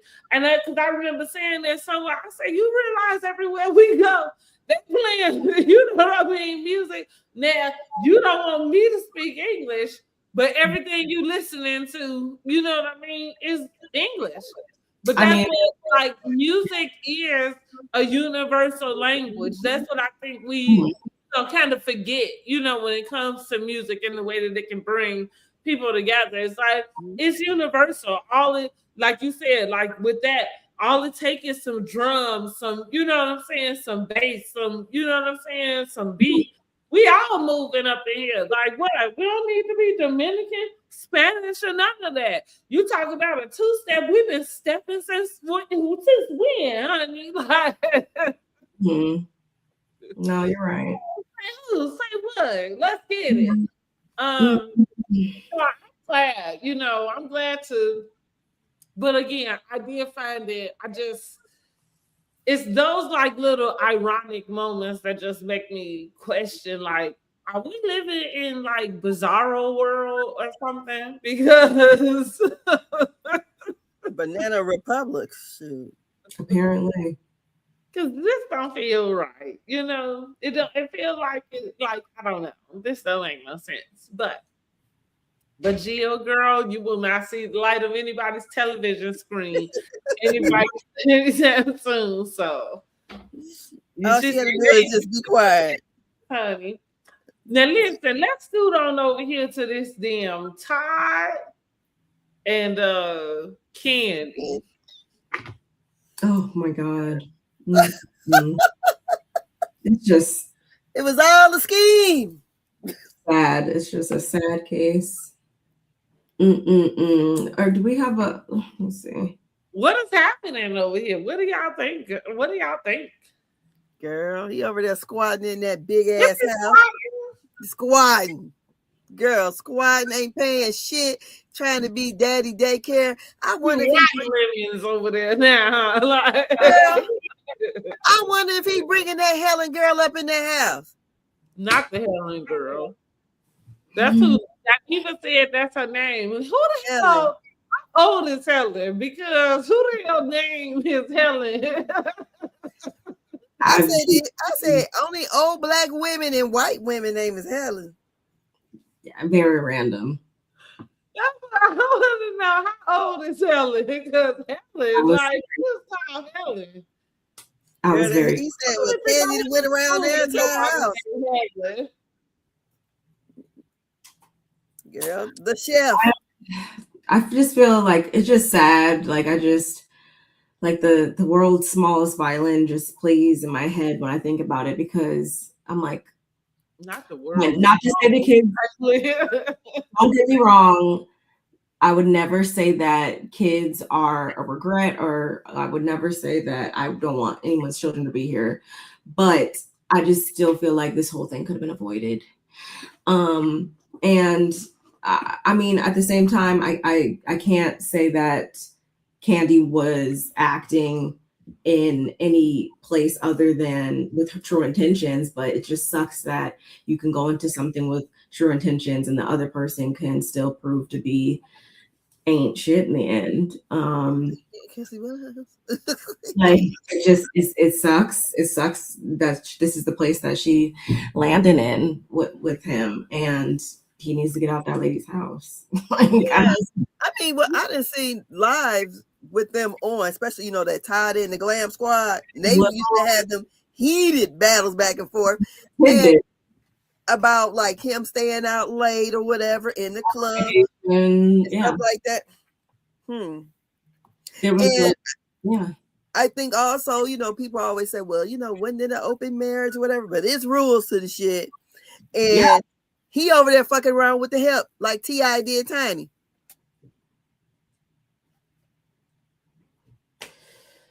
Allegedly. I just have the rule, like you said, if it was an open marriage, I feel like that probably was mistake number one. You know, is like, for me, it doesn't make sense that you would have to agree to these things, right? Like to have a marriage, like that seems like too much. But this is me kind of going to like bringing Quad in because we heard infertility thing. And I remember the same thing, me feeling the same way about Candy, when she was going through having her kids, like first Ace, and then when she came around with Blaze. And I thought to myself, like, dang. And I have this same question with any woman anytime this comes up, because I just always wonder, how much do we really do put on God? Like, and when do we accept what the answer is, right? You know, so it's like at that time, Riley is saying you working like too much. You woo. She not really caring. You still, so much so, you know, you can't carry your own baby because of whatever, you know, physical issues you have. So you go get a surrogate. Yeah. Then surrogate has the baby. And so now you created this dynamic to where you out working and this man is at home with the kids. And so now he's able to really kind of use that against you. Like, so now you feel like you want to fight back because it feels like he's trying to call you a bad mom. You know what I'm saying? Somebody got to pay the bills. But that's the thing, like, because that's what I mean. Like, on the flip side, it's kind of like, but are you? Because at the same time, this is the scenario that was okay until it wasn't. You know what I mean? Yeah. It's like she allowed him to unfortunately get this over on her. It's what, you know, obviously he didn't present it obviously that way to begin with, but with everything you're saying, it's like, yeah, she just has to kind of sit back and be like, damn. Yeah, but you know, they still have nannies. Yeah. They still have nannies. He was just on vacation some damn where. That's what's crazy is like he's trying to say he wants to all. Well, you know for sure is Candy is on got her ass on Broadway. Yeah, and she comes back on the weekends. Yeah, she comes home. Mm-hmm. Ty was he was on vacation. So okay, so that means Broadway shows are twice a day, except on what day? What day is it that they don't have? She does so many shows in a row, then they get a break. If they Okay. I would assume, yeah, that's. And it's going to be over with next month. Okay. Well, I mean, that's good for her. I hope for her to keep her babies. But all I'm saying is, like, she's going to be some kind of crackhead to lose her kids. Like what I was saying about Simone and Cecil in a sense. Like, sometimes it's unfair. It can't be good while the good is getting. You know what I'm saying? Like, until it's not. Yeah, but I think that he come out with shots fired talking about he was the one who wanted the custody of the kids. I'm talking about Todd. Yeah, that's because she was trying to do everything equal. Let me be fair and let's call a spade a spade. Would it not be? Is it that far-fetched for somebody who feels like they taking care of the kids 80% of the time to want to be the ones with the custody? But I'm just paying for a nanny and you ain't working. You over there with Helen. Gee, what the fuck I look like? Man, you child support, you give me my money to the damn help. Nah. Such a wild situation that just didn't have to be. No. Like, it's just frustrating. Well, you listen to Mama Joyce. You're right. Especially when she was giving him everything he wanted. You already had her and Fatum. Yeah. Yeah. That's what I mean. Like, that right there, in my opinion, is the very reason why you knew it wasn't gonna be enough. You know what I'm saying? Yeah. Like, because at the moment in which you have to do that much, where does the stop come? Yeah, you get what I'm saying? It's gonna continually cross the line. I feel like a lot of times she only really was wanting to do these extra businesses and restaurants, stuff like that. Really, it was for him to have him, you know, feel important and like how. Well, and I want to hear that shit because she was running all over Atlanta with the Atlanta girls, making them feel like prudes because she was acting like she was down. Like she didn't give, well, this is what my husband wants. You know what I'm saying? It wasn't that. It was, oh, let me tell you how you do this. Talking about, yeah, I mean, like, and they really played that up. Now, maybe that was part of why Candy got off. But real talk, the producers for me for Atlanta played it up with her having this like sex pot type of deal. Like everything with her was kind of like played up in this sexual way. In this, it was subtle. You know, she had the sex line though. Yeah.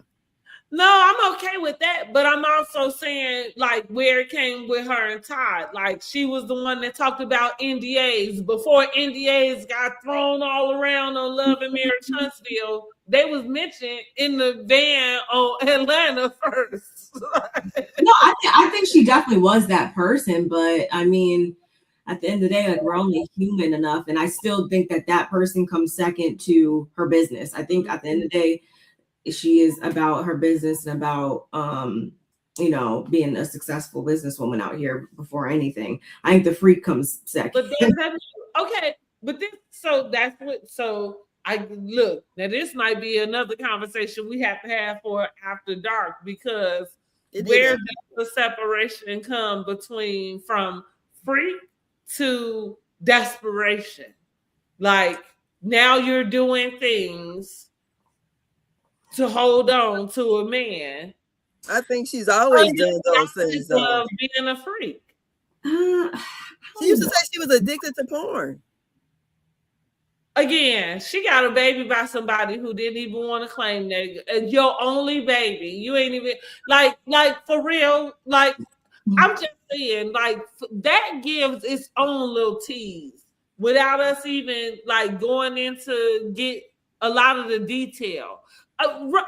It don't give you a little bit of desperation tease that you was with somebody who wouldn't claim your baby. This is your first baby. You're very young having this baby.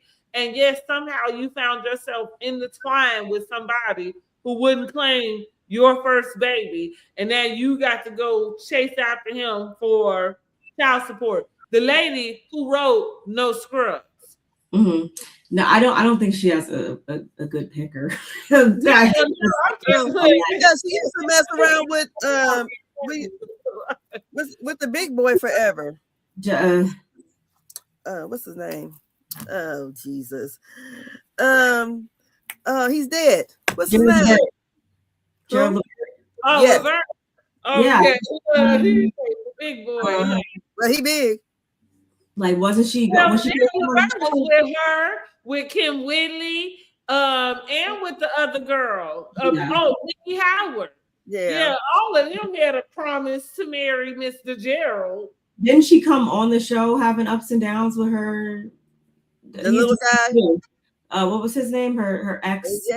AJ, the one who passed. They had up and down. So like she be going through it, and that's why I think she should have just like, or at least that's the thing. She should just never got married. Like they should just been partners. Now, see, I agree with that because, and that's where I'm coming from. Where is the line between what makes you desperate? Like there is a line that in which you are doing these things, and I don't give a damn that both of you agree. You know what I'm saying? Like it feels desperate, you know? I feel like the bigger red flags though for me were as we were saying before, the things that he was saying like on the lives and just little things that we were cluing in on that were kind of like, you really must in New York. Yeah, like he was doing that on camera in front of us. I can only imagine what the conversations were like offline and stuff like that. Like he was letting his true intentions and true feelings and thoughts on stuff, let it be known like in front of you. So I feel like that's when she should have been like, you know what? yeah. We think two different ways. This is not like she should have backed away then. Not you know what? But yes. I would say he probably didn't get that comfortable to talk that way after they've been married for so long. Because he wasn't like he was doing them lies when they first got married. I feel like some of the things I saw were like dating back at least five years ago. I feel like they've been married, what, like 11 years, something like that. I think 10 and together like 13. Actually, no. I was always not very fond of how he treated his own daughter. That was always weird to me. Like, he wanted her to get it out the mud. Yeah, we're clearly two different parents. We don't parent the same. That's going to become an issue at some point. Like, I never liked that. Yeah. Well, here's what I got to say. Good luck, honey. I know Candy looking good though. She looking good. I said, give it to her. She doesn't look like what's going through. Yeah, she's looking good. She done dropped that weight. She's looking very good. Yeah, maybe she'll go and date her girl. You know, like Portia. Girl, shut up. To me, that's how Portia seems desperate to me. We don't have enough time for that. Like, we will be here all night. Oh, my girl Portia desperate. Yes, the fuck I did. Yes, I did. It's just, she don't have no direction. I don't know what her angle is. It's I try to follow. I can't do it. I think that Portia is, now this reminds me of Luann, and my cousin had to break it down to me, but Luann is kind of like this, and I think Portia is similar, is a heavy romantic, like what we call like the lover girls, you know? Yeah. And so I think that for people like that, they fall in love easy. They fall quickly. And so Candy though? At first. Well, I don't think we've seen Candy in enough relationships to be able to determine if that's what it is. But from what we even could base her relationships off of, no. I think Candy want to be in love, but is she? No. And Portia's in love. You think she's in love with this girl? No. Now, I'm not saying that I think that she is in love. Okay, let me make this clear. I don't know what's going on with this new relationship that's happening. But what I am saying is, I think that her essence is that of a romantic, like in general. So I'm saying, she was romantically in love with Simon. The life. Yeah, right. My job, allowing of it. Like, because that's what a romantic will do, is just romanticize everything. Yeah, for sure. That's why she posted it the way she did. Like, without that man, even if you thought he was divorced, the ink wasn't even dry. He's been too. I don't even want to bring this up because I don't want to see him back in my timeline. But Simon's been quiet for like a couple months now. He had something to say a couple weeks ago. Oh, okay, then be quiet. Act like I didn't say that because I do not want to see it. About him being peaceful, and because I made a comment and I was like, it's funny how when men come and they raised all kind of hell in women's lives, now all they want is peace. It's like, oh, I just thought about that. But yeah, so he had reared his ugly little head. At some point, they had to be about 2 weeks ago, and it had to be something that happened. I can't think specific for him to kind of awaken, right?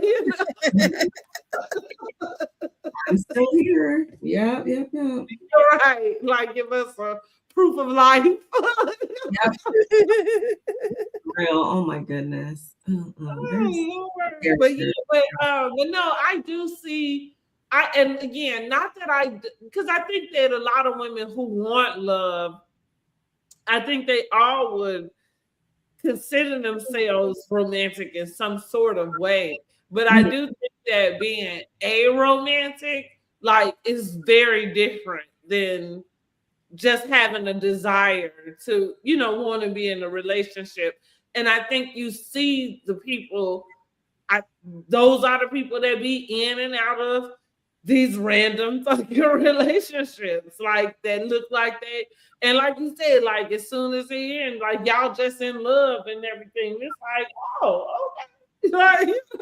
Like, and but again, it had that's like, because I think I'm a romantic, but I don't think I'm a hopeless romantic. Like, and I think that's the difference. Like, hopeless romantics just find themselves in all kinds of situations. I agree. Definitely. The prospect of being in love, honey, like, you know. No. Yeah. So that's the way I see Portia, and which is different than desperate. I think that Candy,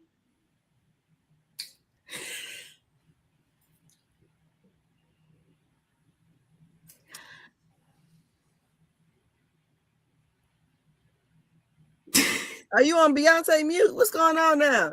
I know. Candy is like, I feel like she has a circle in which everybody else is married.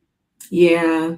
And so it puts her in a position that is like, this is what you like, part of success, and the story of the success is this is what you have with that.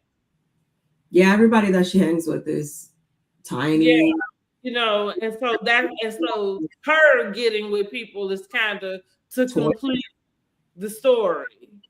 But I mean, yeah, but technically speaking, though, they've been married, like we said, 10 to 11 or whatever. So we're going back to then. You still think that's the same mindset she had then, and that, like, you think nothing has changed mentally for her in that.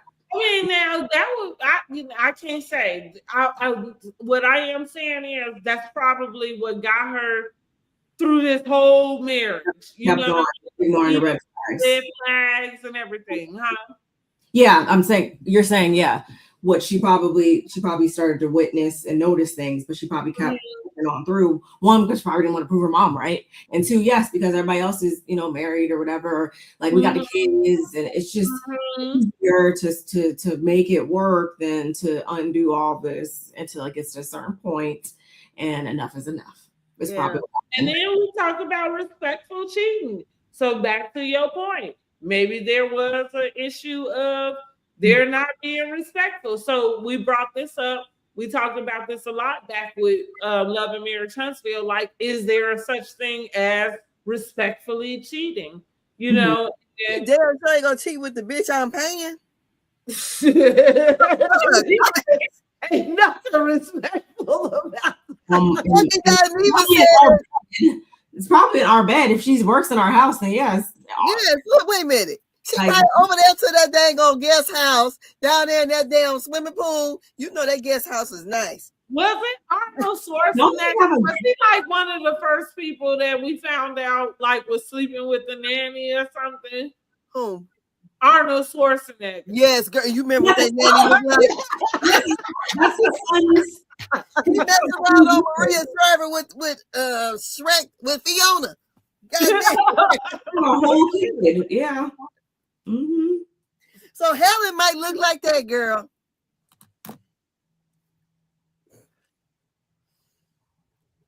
And you know what? That probably is something did happen that would make Candy go in the court and, like you said, be like, Wait a minute. Funky Died even said Candy went around there. She went to Miss Helen house, girl. Bitch, give me my motherfucking money back. Oh my goodness. Girl, she probably was poisoning her. She the chef. She probably can't even know why she was sick. She's sick. This woman a poison. That's terrible. Oh. You know what else sucks is that you would like just to like, oh my God, like just to think that you would sleep with the chef like that I hired to come in and cook our food. To help me lose weight, bitch. And you got this motherfucker over here with, oh girl. Because I'm telling you, I watched their live around the 4th of July. They were over to like Fatum's house, right? They seemed all nice and dandy. What, not even a whole month later, she was filing for, they were separated. Yeah. Is what we found out. So she found out about Miss Helen. Because they, I think, was it in was it like May or something? He and Fatum and her, they was all on vacation together in Africa. And I remember even thinking like, girl, I was like, ooh, wait a minute. Yeah, I thought this was a little strange. It was, they had these pictures on. I remember exactly. It was like a boat or something. Yeah, the boat pictures. Yeah, there like was another person in there. Exactly the pictures that I saw, and I was just like, oh, there was pictures. Couple things, or like, they went to her village. They ended up going to her village. Yeah, I seen that. They were traveling. They were, and even so, when they did 4th of July that day over there, when Todd did his live, I don't know, because I would happen to be, and I just caught his live, and it was him. And then the next person you see was Fatum. Everybody in the chat was like, "Where Candy at?" And she's like, "I'm right here." But Fatum, it just seemed like, yes. I go, my husband don't hang with me and my friends like this. Super comfortable. And it wasn't like she was like all over here. Like she'd be right in there. Like she was the woman. Yeah. She was the woman and Candy was a side piece. That's what it seemed like. All in the mix. She was. I'm here. She's like, oh, shit. Like, it was no church hugs. It was like full body on. Yes. You know, she used to be married to Akon. Oh, no. Yeah, she's one of his wives. Oh, I didn't know that. Okay. Interesting. Girl. It is interesting. Well, and that's all I'm saying. You open Pandora's box and look, and then look, shit. And this man had all you lost your own damn husband. The gave Todd a false sense of reality now. He think he Rico Suave. Marvin. He is, because I don't know what message he was sending with that song he was playing. I'm still waiting on somebody to explain it to me because I missed it. Yeah, it's a sad case with them. It is really sad because it kind of hurt my heart when I first heard the news. I'm like, dang. I used to watch them all the time. I love Todd and the Glam Squad. I like the conversation. I really did. It was a nice spirited debate, you know. And he would have these different scenarios that, you know, and by the end of the thing, you see Candy with her full glam on. So you see her without it, and then you see her with it done. So, but it was nice spirited debates between them. Grown talk, but it was good. And I'm like, wow, that's unfortunate. I guess I just wanted to give him a benefit of the doubt. I don't know why. But like I just was like, no, I mean, it seemed normal enough until it didn't. Yeah. I didn't. I was sad to hear the news, but Candy said she had been going through it. Everything else that's out, you know, it's kind of like, geez. Yeah, he's been vocal about that. Yeah, and this mug got Miss Helen. Lord have mercy. In the guest house, man. What? In the guest house. Not paying no bills. Like no bills. What? Remember when she did that her home warming and we got a chance to see what the guest house looked like? I was like, oh, that mug is really, really nice. Oh, it's nice. Wait, what? Oh, I think I did that. Oh no. It's a beautiful home. Well, yeah, remember she got the house that's across from her house. Yeah. No. Yeah, like a catwalk in between the houses. And yeah, I thought that was like a mother-in-law suite. I didn't know that. No, that's an old big house with the pool in the. They filmed over there. It's beautiful. Come back to me. Yeah. I mean, she has a nice property. Yeah, which is that's going to be on the chopping block. Like it's a lot. It's a lot. That's about to be messy. That's what she paid for. here to catch up and talk about it whenever it come out. For sure. What other stuff come out now? What else is going on? Is that what? Look, did we catch up with everything? Let me think.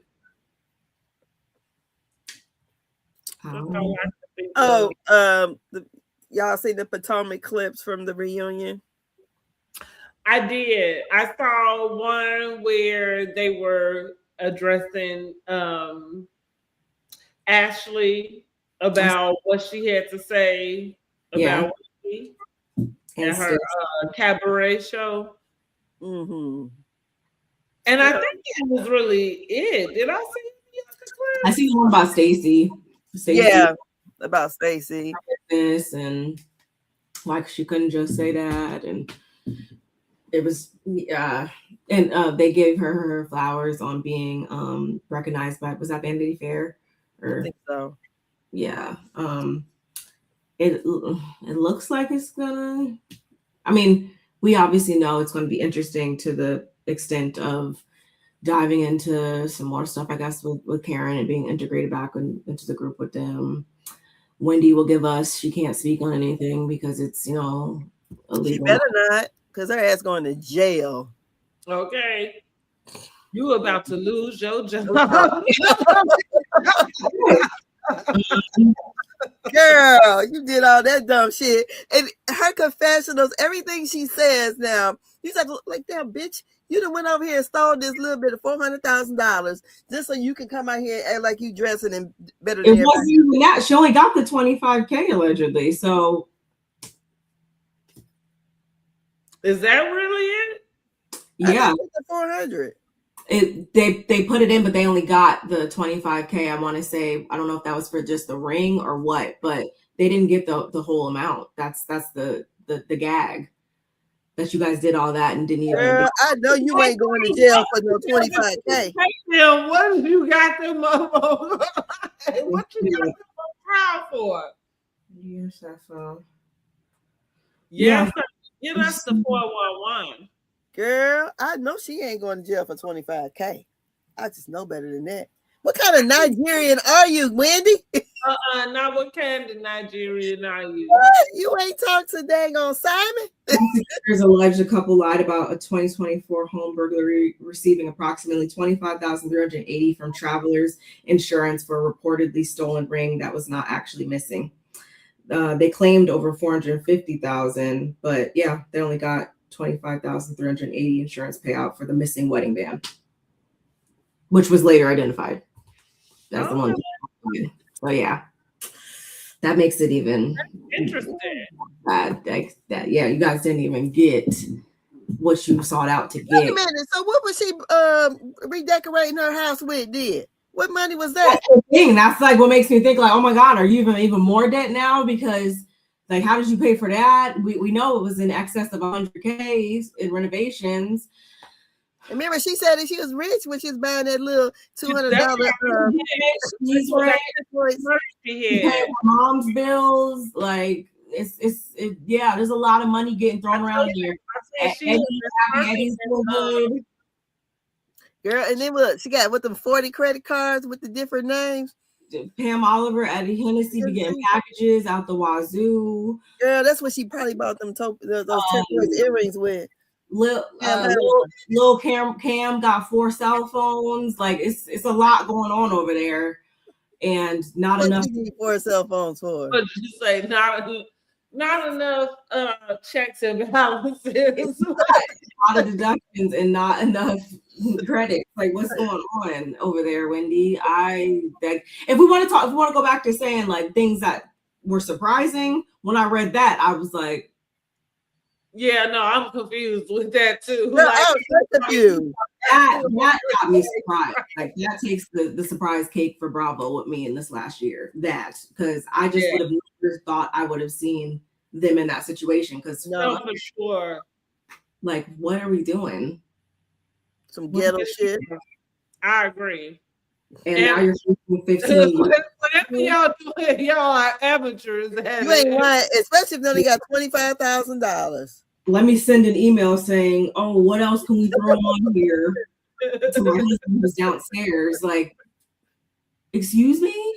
So I mean, so they wouldn't even give them for the other things that they claim, only just for the well, they were going through the different. It wasn't just one insurance company. Yeah. It was multiple. So I guess travelers, they dispersed their amount, and then I guess maybe like the system alerted and they caught wind, and however they figured this out.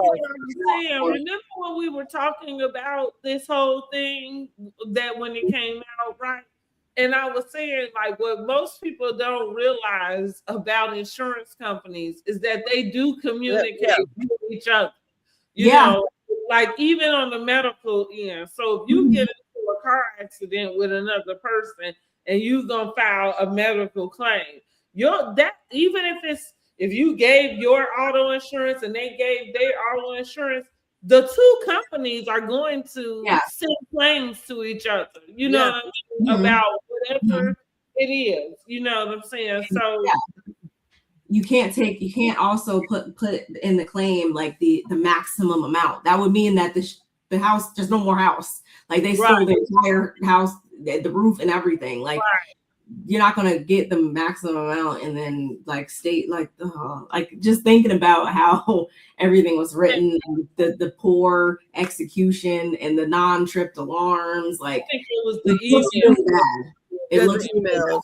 And then they're taking the shit back from 8 years ago. Like what are you doing? Like what are you doing though? Like girl, that's why I'm like, Wendy try to come through there like she got it going on. Remember with her in the her Chanel stuff. She was the stepper. It's like, girl, where are you going in these 6-inch heels, and you ready to open the door to go to the patio? If you don't go sit your ass down some damn way. Girl, looking like Mrs. Roper some damn where. And the thing is, like, they're not gonna be able to get insured again. Like they're gonna, and you need to do that high risk. That's very expensive. Have that, and if she got a mortgage, more debt, like it's just I would not wish. I say the insurance company's job is to try not to pay. Yes. So they try to figure out how not to cover your claim. And anyway, and if they can find somebody else responsible for it, then that's what they're gonna do. You know. Yeah, and not to mention like the area that they're living in. Like those people don't want to see you guys, you know, cleared of these charges. Like those people don't, you know, those jury of your peers is not a thing there. Like no. Never.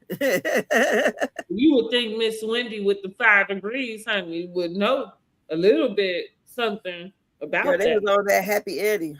They weren't thinking. Clearly, shit, they was on some happy something. Whoa, like what? Happy feelings in the air.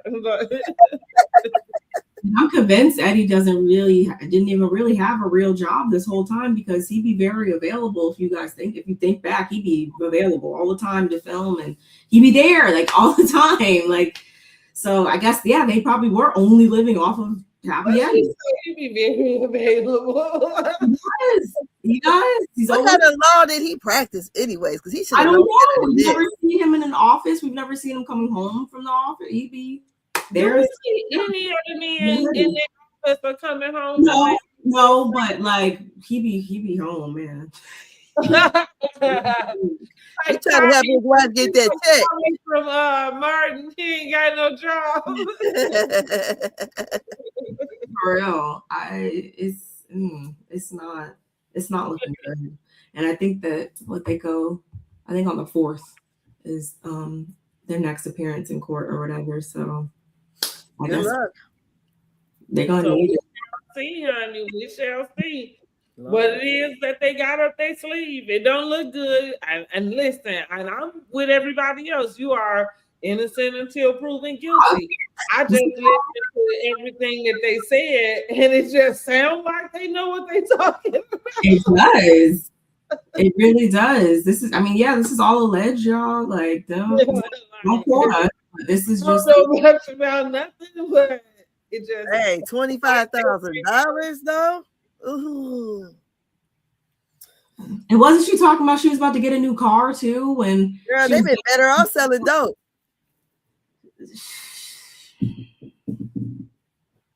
At least she got a first time offense on that one. God But damn. I feel like I keep going back to this though. It do feel like for what though? Because it's like you on a cast with girls who don't like you ain't even gotta do all of that. You know what I mean? You, but I'm Like telling you, it's not like she on Married to Medicine with Toya. So you trying to like whenever Toya she still don't look. Toya still be looking tacky though. well, all I'm saying is it's not like you trying to keep up with what somebody else got, right? Not for real. Because the thing of it is, she It's came up in here. there so insecure her first season. that. Because I'm telling you, I remember her because I watched the news a lot. Watching her like a Roland Martin on MSNBC, she didn't look like that. She looked like her sister. That's what she looked like. Mm-hmm. And she came and got her body together and then thought she was going to buy all these clothes to outshine all these women. And these women don't even give a damn. It's up here. Like, and you even seen that with how like she's dealing with her dad's situation. Like, she just really seeks this approval and stuff. And she needs to come to terms with that and mentally that, you know, she's That's wanting to impress people that don't give a about her. No, because remember she came in bragging about her 5 damn degrees. Yeah. What I mean. Yeah, she's out here trying to just like prove something and get to this Jones level of living, and it's at what cost? Because now you might be leaving your kids right. 15 years. Like it's never that serious. $25,000, girl. And they're even saying, like, I'm not sure if you guys shout outs to We Go podcast, Taria, who was actually in the courtroom. She was in the courtroom for Karen's situation. And don't she be on Kempire? Yeah, Taria keeps those boots on the ground. Shout out to her. But she was saying how like even the way that she's like appearing and stuff like that, it's like it almost seems like she's like still liking the attention that this is bringing, which is like But didn't I tell you? I said she gives me the impression like they know something we don't. You know what I mean? Like that girl that we don't know, and I don't know what that could be because that's why I'm saying like from what they laid out. I mean, I'm really sure how you get around what they laid out, but they have good attorneys apparently. Like these are some good attorneys, but yeah, I don't know. Like I don't. Yeah, like you, like that's what I said. She was around like the joke on us. You know, she's driving off of the attention. She's acting like Karen acted until we seen that goddamn on video. Shit, we all back. A mess. Karen told her to shut the fuck up. You're talking too much. Yes.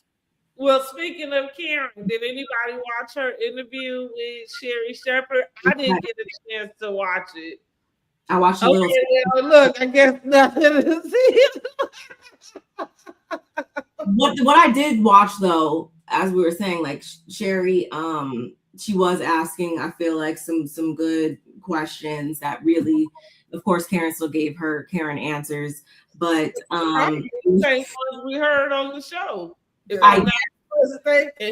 It disappointed me though because I feel like in the end, it still turned into a whole. I'm going to say what I need to say about this and then be done with it. Like this is not going to continue to define my future type energy. And I'm like, I don't feel like you should be flipping that switch so fast. Like I do feel like you still need to kind of publicly, at least on the show, people are going to still expect you to still kind of sit in that and really heal more visibly before you're just like, I'm past it. That's my past. Like, I'm not going to keep explaining myself. Like, that might come off a little bit too arrogant for certain people. Uh-huh. Well, are we surprised? I feel like that was the way she left us. like what she said, she wasn't going to tell us nothing about that night. Honey, she left the video. Girl, drunk as a skunk. Talking about she gonna be vindicated. Girl, you don't sit your old ass down. Please give me a monitor, please. I don't need to see anything. I take the plea deal, give me my ankle monitor, and send me on my way. Like, Yes. Because that's like, she was walking around that whole season like, I will be vindicated. Girl, had Poe Ray out there trying to make up a lie for her. Trying to give him his license, like, oh, yes. Like, what is going on? Woke his man up out his sleep. Wig was on her nape, like it was. Yes. It was nasty, honey. I bet. That's what, like when she said she didn't see the video. Here I go, girl. We know. I'm lit. Yeah, you are. Like, girl, we know you didn't watch that video because ain't no way. How could you be so full of yourself? Because this didn't even have to come out. Girl could have watched the video play again. You knew you was drunk. Mm-hmm. You knew you crashed that car into something. But that's what, like I was saying, what's interesting is that she does not want to, like, she necessarily doesn't admit to being drunk. Because she's going to drink some more. Right. She doesn't necessarily want to cop to having any type of issue with alcohol. But like I told Barb, I said, you know,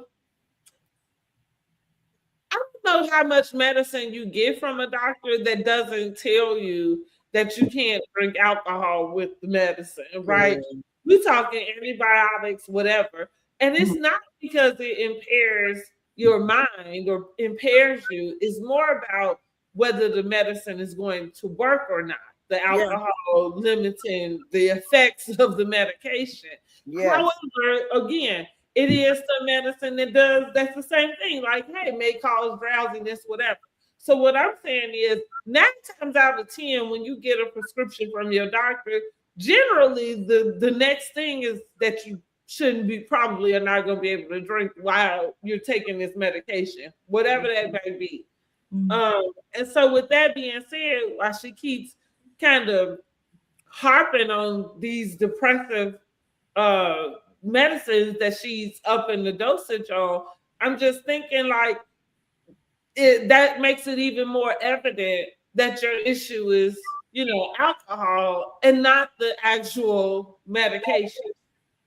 Yeah, I think that's when I had my epiphany and was like, wait, no, like it's not the medication at all, because like that would the way that she was posing it was almost like, oh my God, he was like subscribing like way too much, or like the prescription was just off. And it was like, no, like even if it was like, what I got is that she was taking like 2 pills instead of 1. Exactly. Like, and that's not really how she described it. So it's like, no, you were totally okay with the medication. You just were not supposed to be drinking with it. Right. You were that's the issue. Fireballs. Wash it down. Or what they said? They said it was Stella Artois, Stella Rosa, something in the back seat of the car. Oh, I like Stella Rosa. It was one of the two. I just thought about that too. I feel like no one said anything about that. The open bottles in the car, because there was. Oh Lord! Like yeah, Karen ain't nothing but a pill popping ass girl. Like the video cam was enough. We didn't need. It was very cringy. Very cringy. For sure. Because you know most pill poppers, don't they just fall asleep? You know, if you got some kind of addict like that and you on those kind of pills, because it's got to be some kind of narcotic. Like what I thought about when it came to like when she kept saying about depression medication, I'm like, I can't see what she's trying to make it be. Like I can't really. Narcotics. Yeah, I'm not sure like what I've.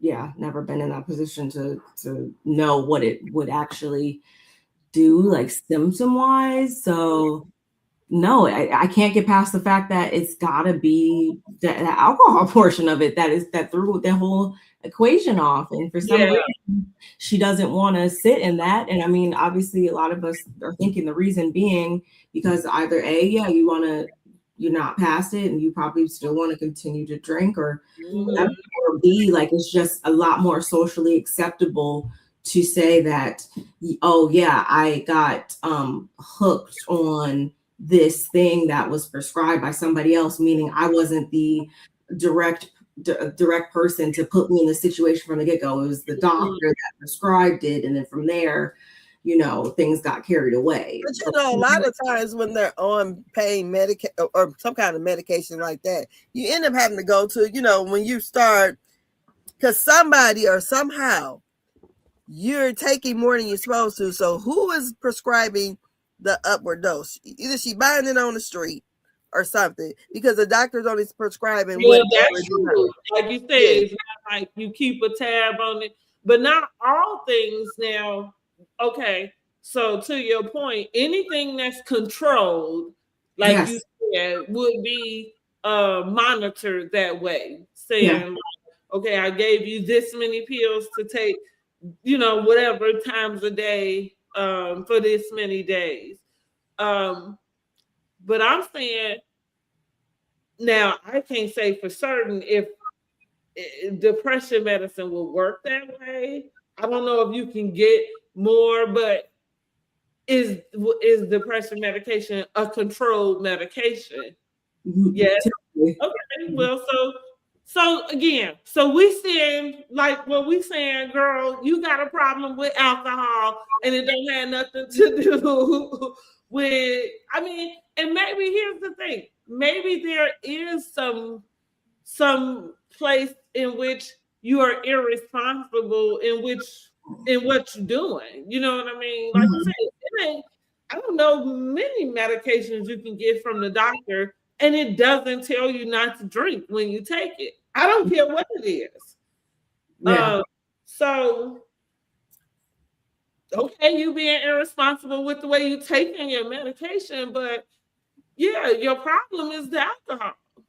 That, and she's saying, like, I have to go back obviously and rewatch to remember she was saying that the pills, because there's been 4 incidents, but only 2 of them were DUIs though, y'all. So well, 2 of them were alcohol related. Yeah. What she said.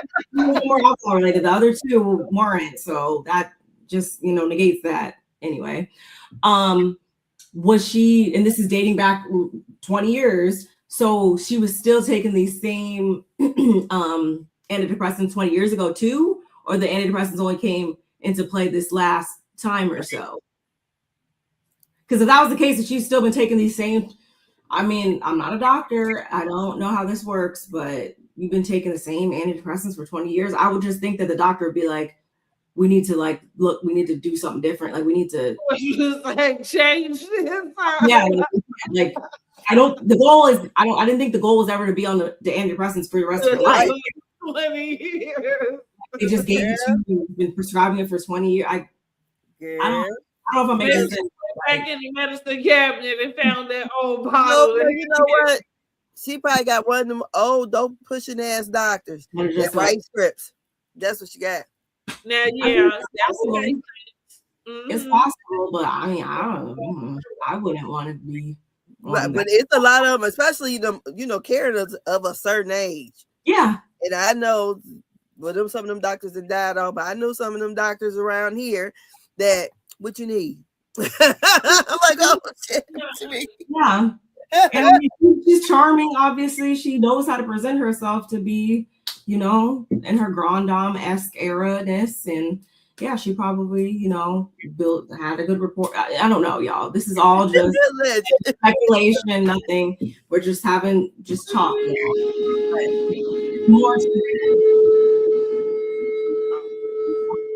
that she's not speaking on or not is being overlooked, because I don't think that she's fully healed from it. Like, even numbers wise, if this is something that you've been dealing with for 20 plus years since you're 19 or whatever, it's going to take longer than 6 months to overcome. I'm not nobody's life coach, but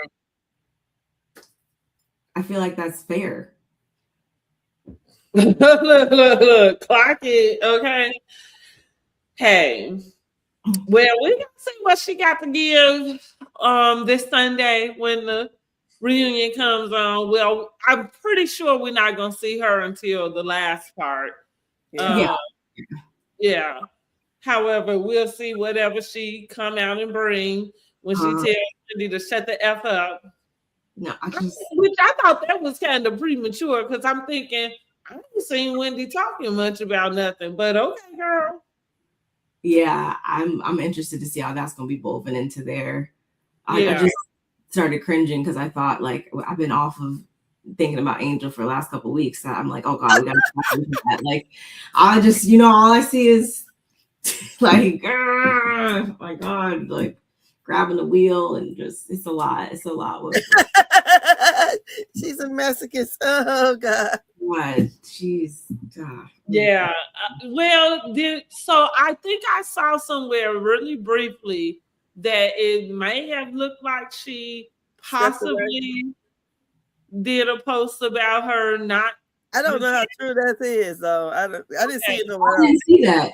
Where have I been? No, I didn't see that. I just seen it. Well, I only saw it one time also, so I didn't see it nowhere else either. To your point, you might be right. It may not be anything that is real. It seems like she would wait till after the reunion, anyways. I don't think she knows the rules. She doesn't know how it works. Engagement one way or the other. No telling what her judgment is clearly way different than a lot of ours. So who knows with her?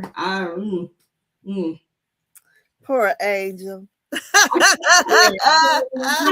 Or Tink Tink. That's what we used to do. When they said Tink Tink, that's what they had in mind. It was Angel ass. That is Tink Tink. Okay, because I've been getting my mind. There's nothing she can do. There is no way that she can even redeem herself in the reunion. Like none, zero. She has like zero redeeming quality. Yeah. I've warmed my mind up to the idea that she's like I'm 50-50. I'm thinking she might not come back. And I'm more so based that off of this last wave of hell that she got over the trip and everything and the people being in her reviews and stuff like that. I feel like that was a different straw where she kind of would have been like, yeah, I'm good on this. So I'm preparing myself to hear maybe she's not coming back. I don't know. Oh, listen, I'm already prepared to hear like something else. Like, y'all bring her back. If Karen comes back, somebody's not coming back. Like they're not gonna pay out. They're not signing all those checks. Like just numbers wise, somebody's probably not gonna come back if Karen's coming back because she's about to suck up a large chunk of the. I mean, I say Kay and no girl like Jazzy. You said Jazzy. Oh. Hell yeah. Shit yeah. Jazzy can be a friend. I think Jazzy is okay as a friend.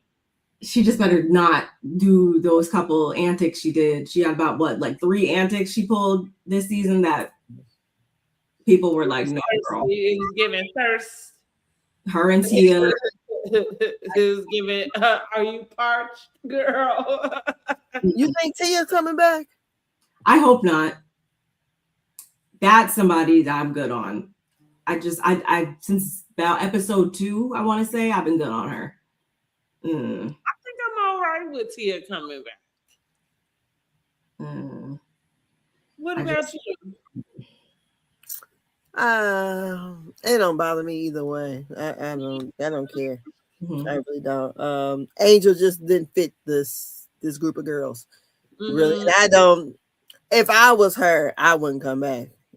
I agree. Even if they offered you another season, honey, give it back. Like, don't even. You said give it back. It didn't work out for her business wise. And then the way people came in and did those reviews. I mean, like, god dang. Touch grass, people, please touch grass. Yeah. This is for entertainment. Yeah. We don't agree with that over on this page. None of us, honey. No. We don't agree with going off and going to these people businesses. I think Kenya has some problems with people kind of doing something silly. Yes. at her business. Yeah, that's not cool. Now, if you want to go and patronize, like she said, make an appointment. You know, like you can do that. Remember the lady that came to Stormy's factory? Mm-hmm. Yeah, that was ridiculous. Mm-hmm. That's weird. Like that's what are we doing? Like, yeah, girl, that sector of YouTube is wild. Yeah, girl, YouTubers be over there arguing left and right.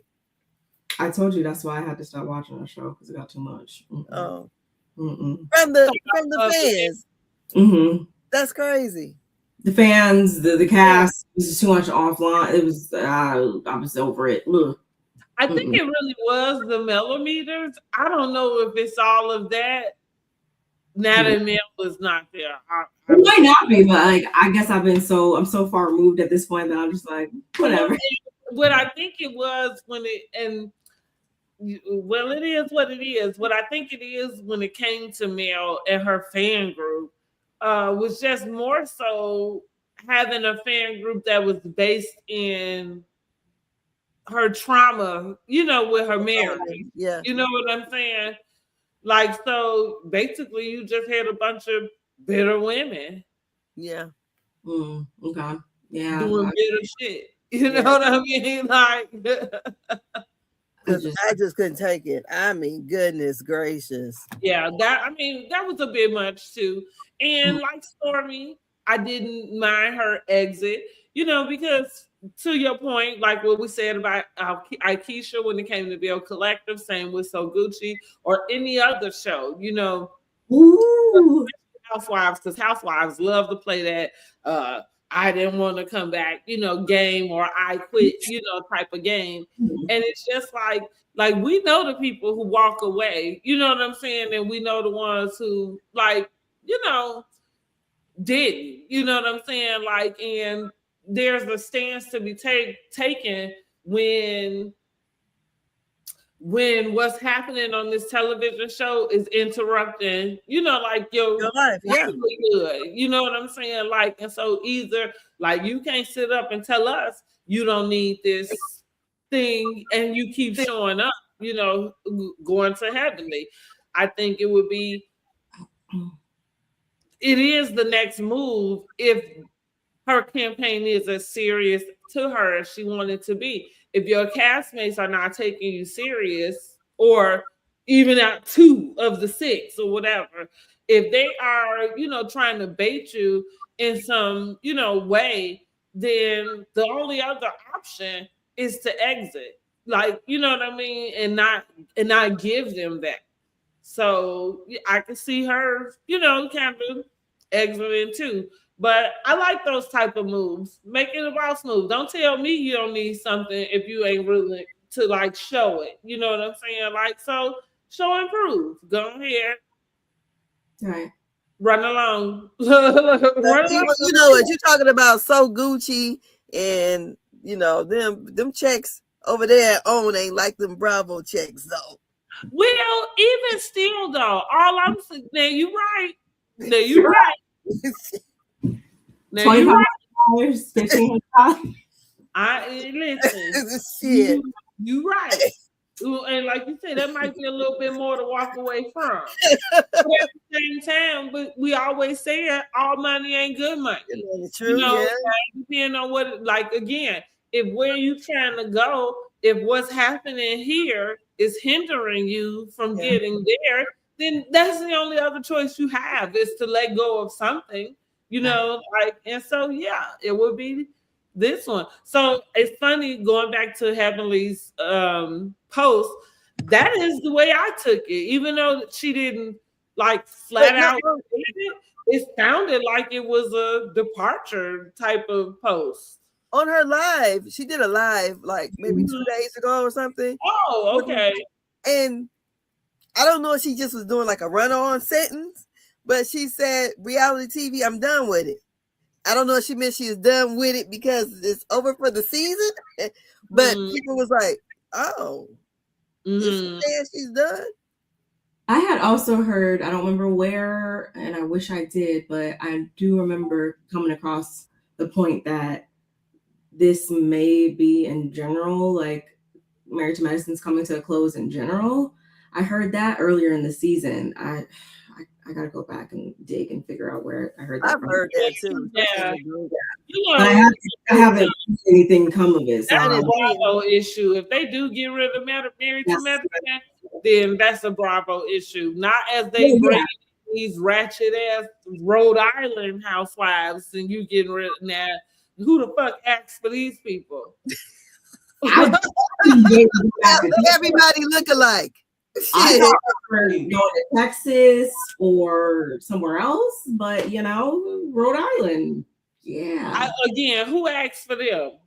Yeah. Who put in? When did anybody vote on the city or anything? And so I'm saying if you get, and maybe there's a world, because again, for me, Married to Medicine doesn't deserve this conversation. But when it comes to the housewives, we had conversations about some of these casts. The classes recycle. Oh, want some fresh blood, So maybe new cities could be the answer to getting some fresh blood, because I do think maybe there's a world where Atlanta is ran through, But if you're talking about Married to Medicine, Dr. Heavenly had stated that they tried it in different places. They never last. Yeah. You remember Married to Medicine LA? Was that what they were going to do one in I think it was LA, Washington, DC, and it was another place. They never. I support going new places. I don't ever take me wrong. I am totally behind going new places. Who the hell not watching none of that, and they watch 15 variations of Below Deck? It better get. We can go to Arkansas. I don't know. We can go to wherever. We can go to Nebraska. We can go to Washington. We can go wherever. It just better give. Like, make me want to go there. Make me want to visit. Yeah, I agree. I wasn't checking for Salt Lake City before the show came on, and then I was like, okay, maybe I need to go snowboarding. I remember when Salt Lake came out, I said, who knew? Okay. Salt Lake City got some shit going on over there, right? But like I said, maybe that's kind of some of the freshness that we are needing. And then, like, I think Ultimate Girls Trip should always be OGs or former housewives. I don't think they should be current housewives on the Ultimate Girls Trips. What's the point? We get to see them on their housewives show, but we shall see, honey. I think the Ultimate Girls Trip for the cast for Potomac should have been with Sharice and Robin. Now, I didn't say that. You said former. I just said it should have been former. But Robin, they didn't have to include Katie at all.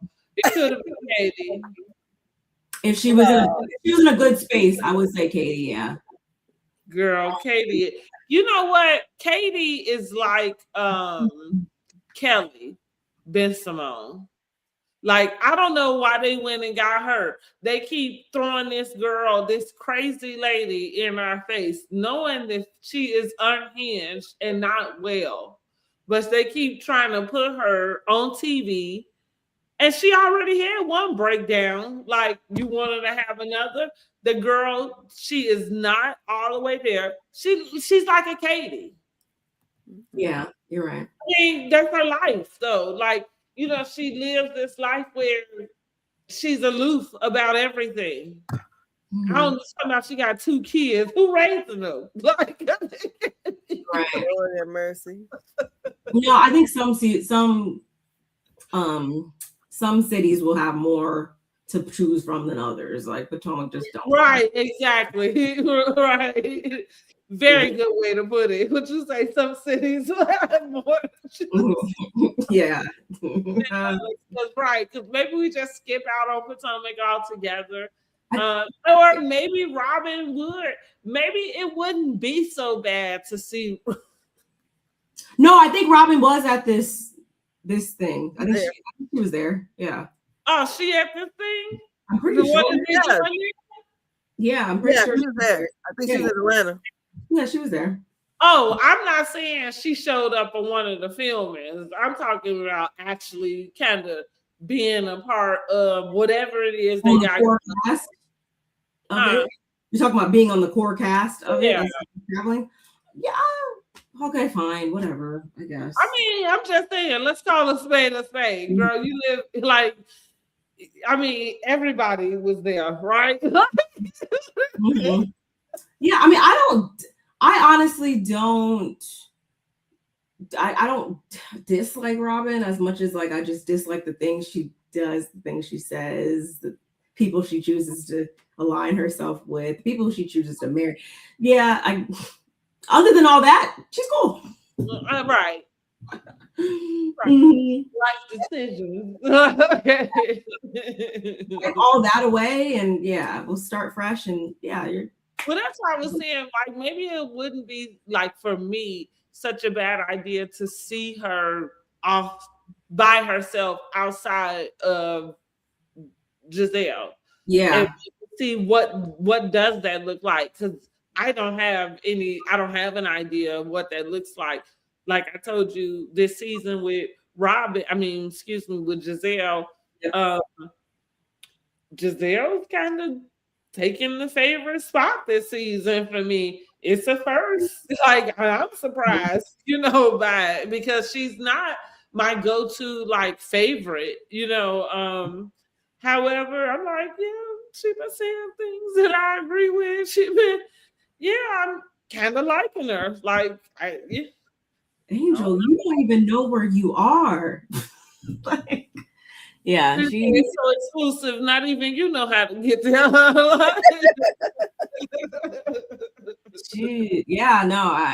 I'm with her when she's on. I'm with her when she's right, and I'm completely against her when she's not right, which is a lot of times I feel. But this season, yes, she hasn't given me as much to go at her about, which is a lot. I mean, I'm surprised. So that's what I say. Like maybe it wouldn't be such a bad idea to be able to see Robin do something that's separate from Giselle, and maybe we could get an idea of who she is without Giselle. Mm-hmm. Yeah. Yeah, you're right. Mm-hmm. We'll see, I guess. Mm-hmm. We shall see. Well, all right then. Listen, what else we got to talk about, y'all? Sleep. We kind of. Yes. All right, I think we got. Happy Valentine's Day. Yes. Happy Valentine's Day. Well, of course, like it's not just for romantic love, it's for friendships too. So I hope everybody have a really wonderful Valentine's Day. I am just going to be at home doing nothing. Absolutely. That's what I got on my agenda. Okay, me and Michael Jackson, he got him some Valentine pajamas. I love that.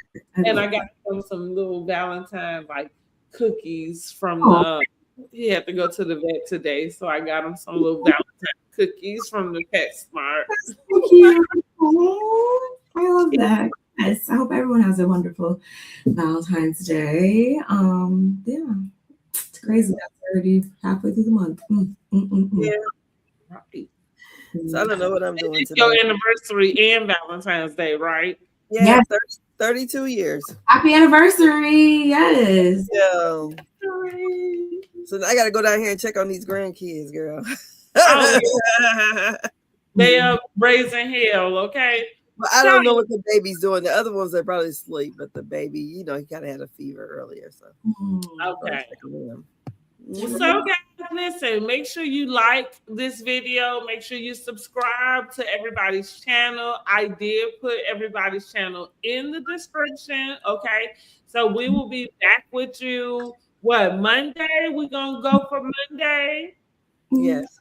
And we will be doing Real Housewives of Potomac reunion part 1.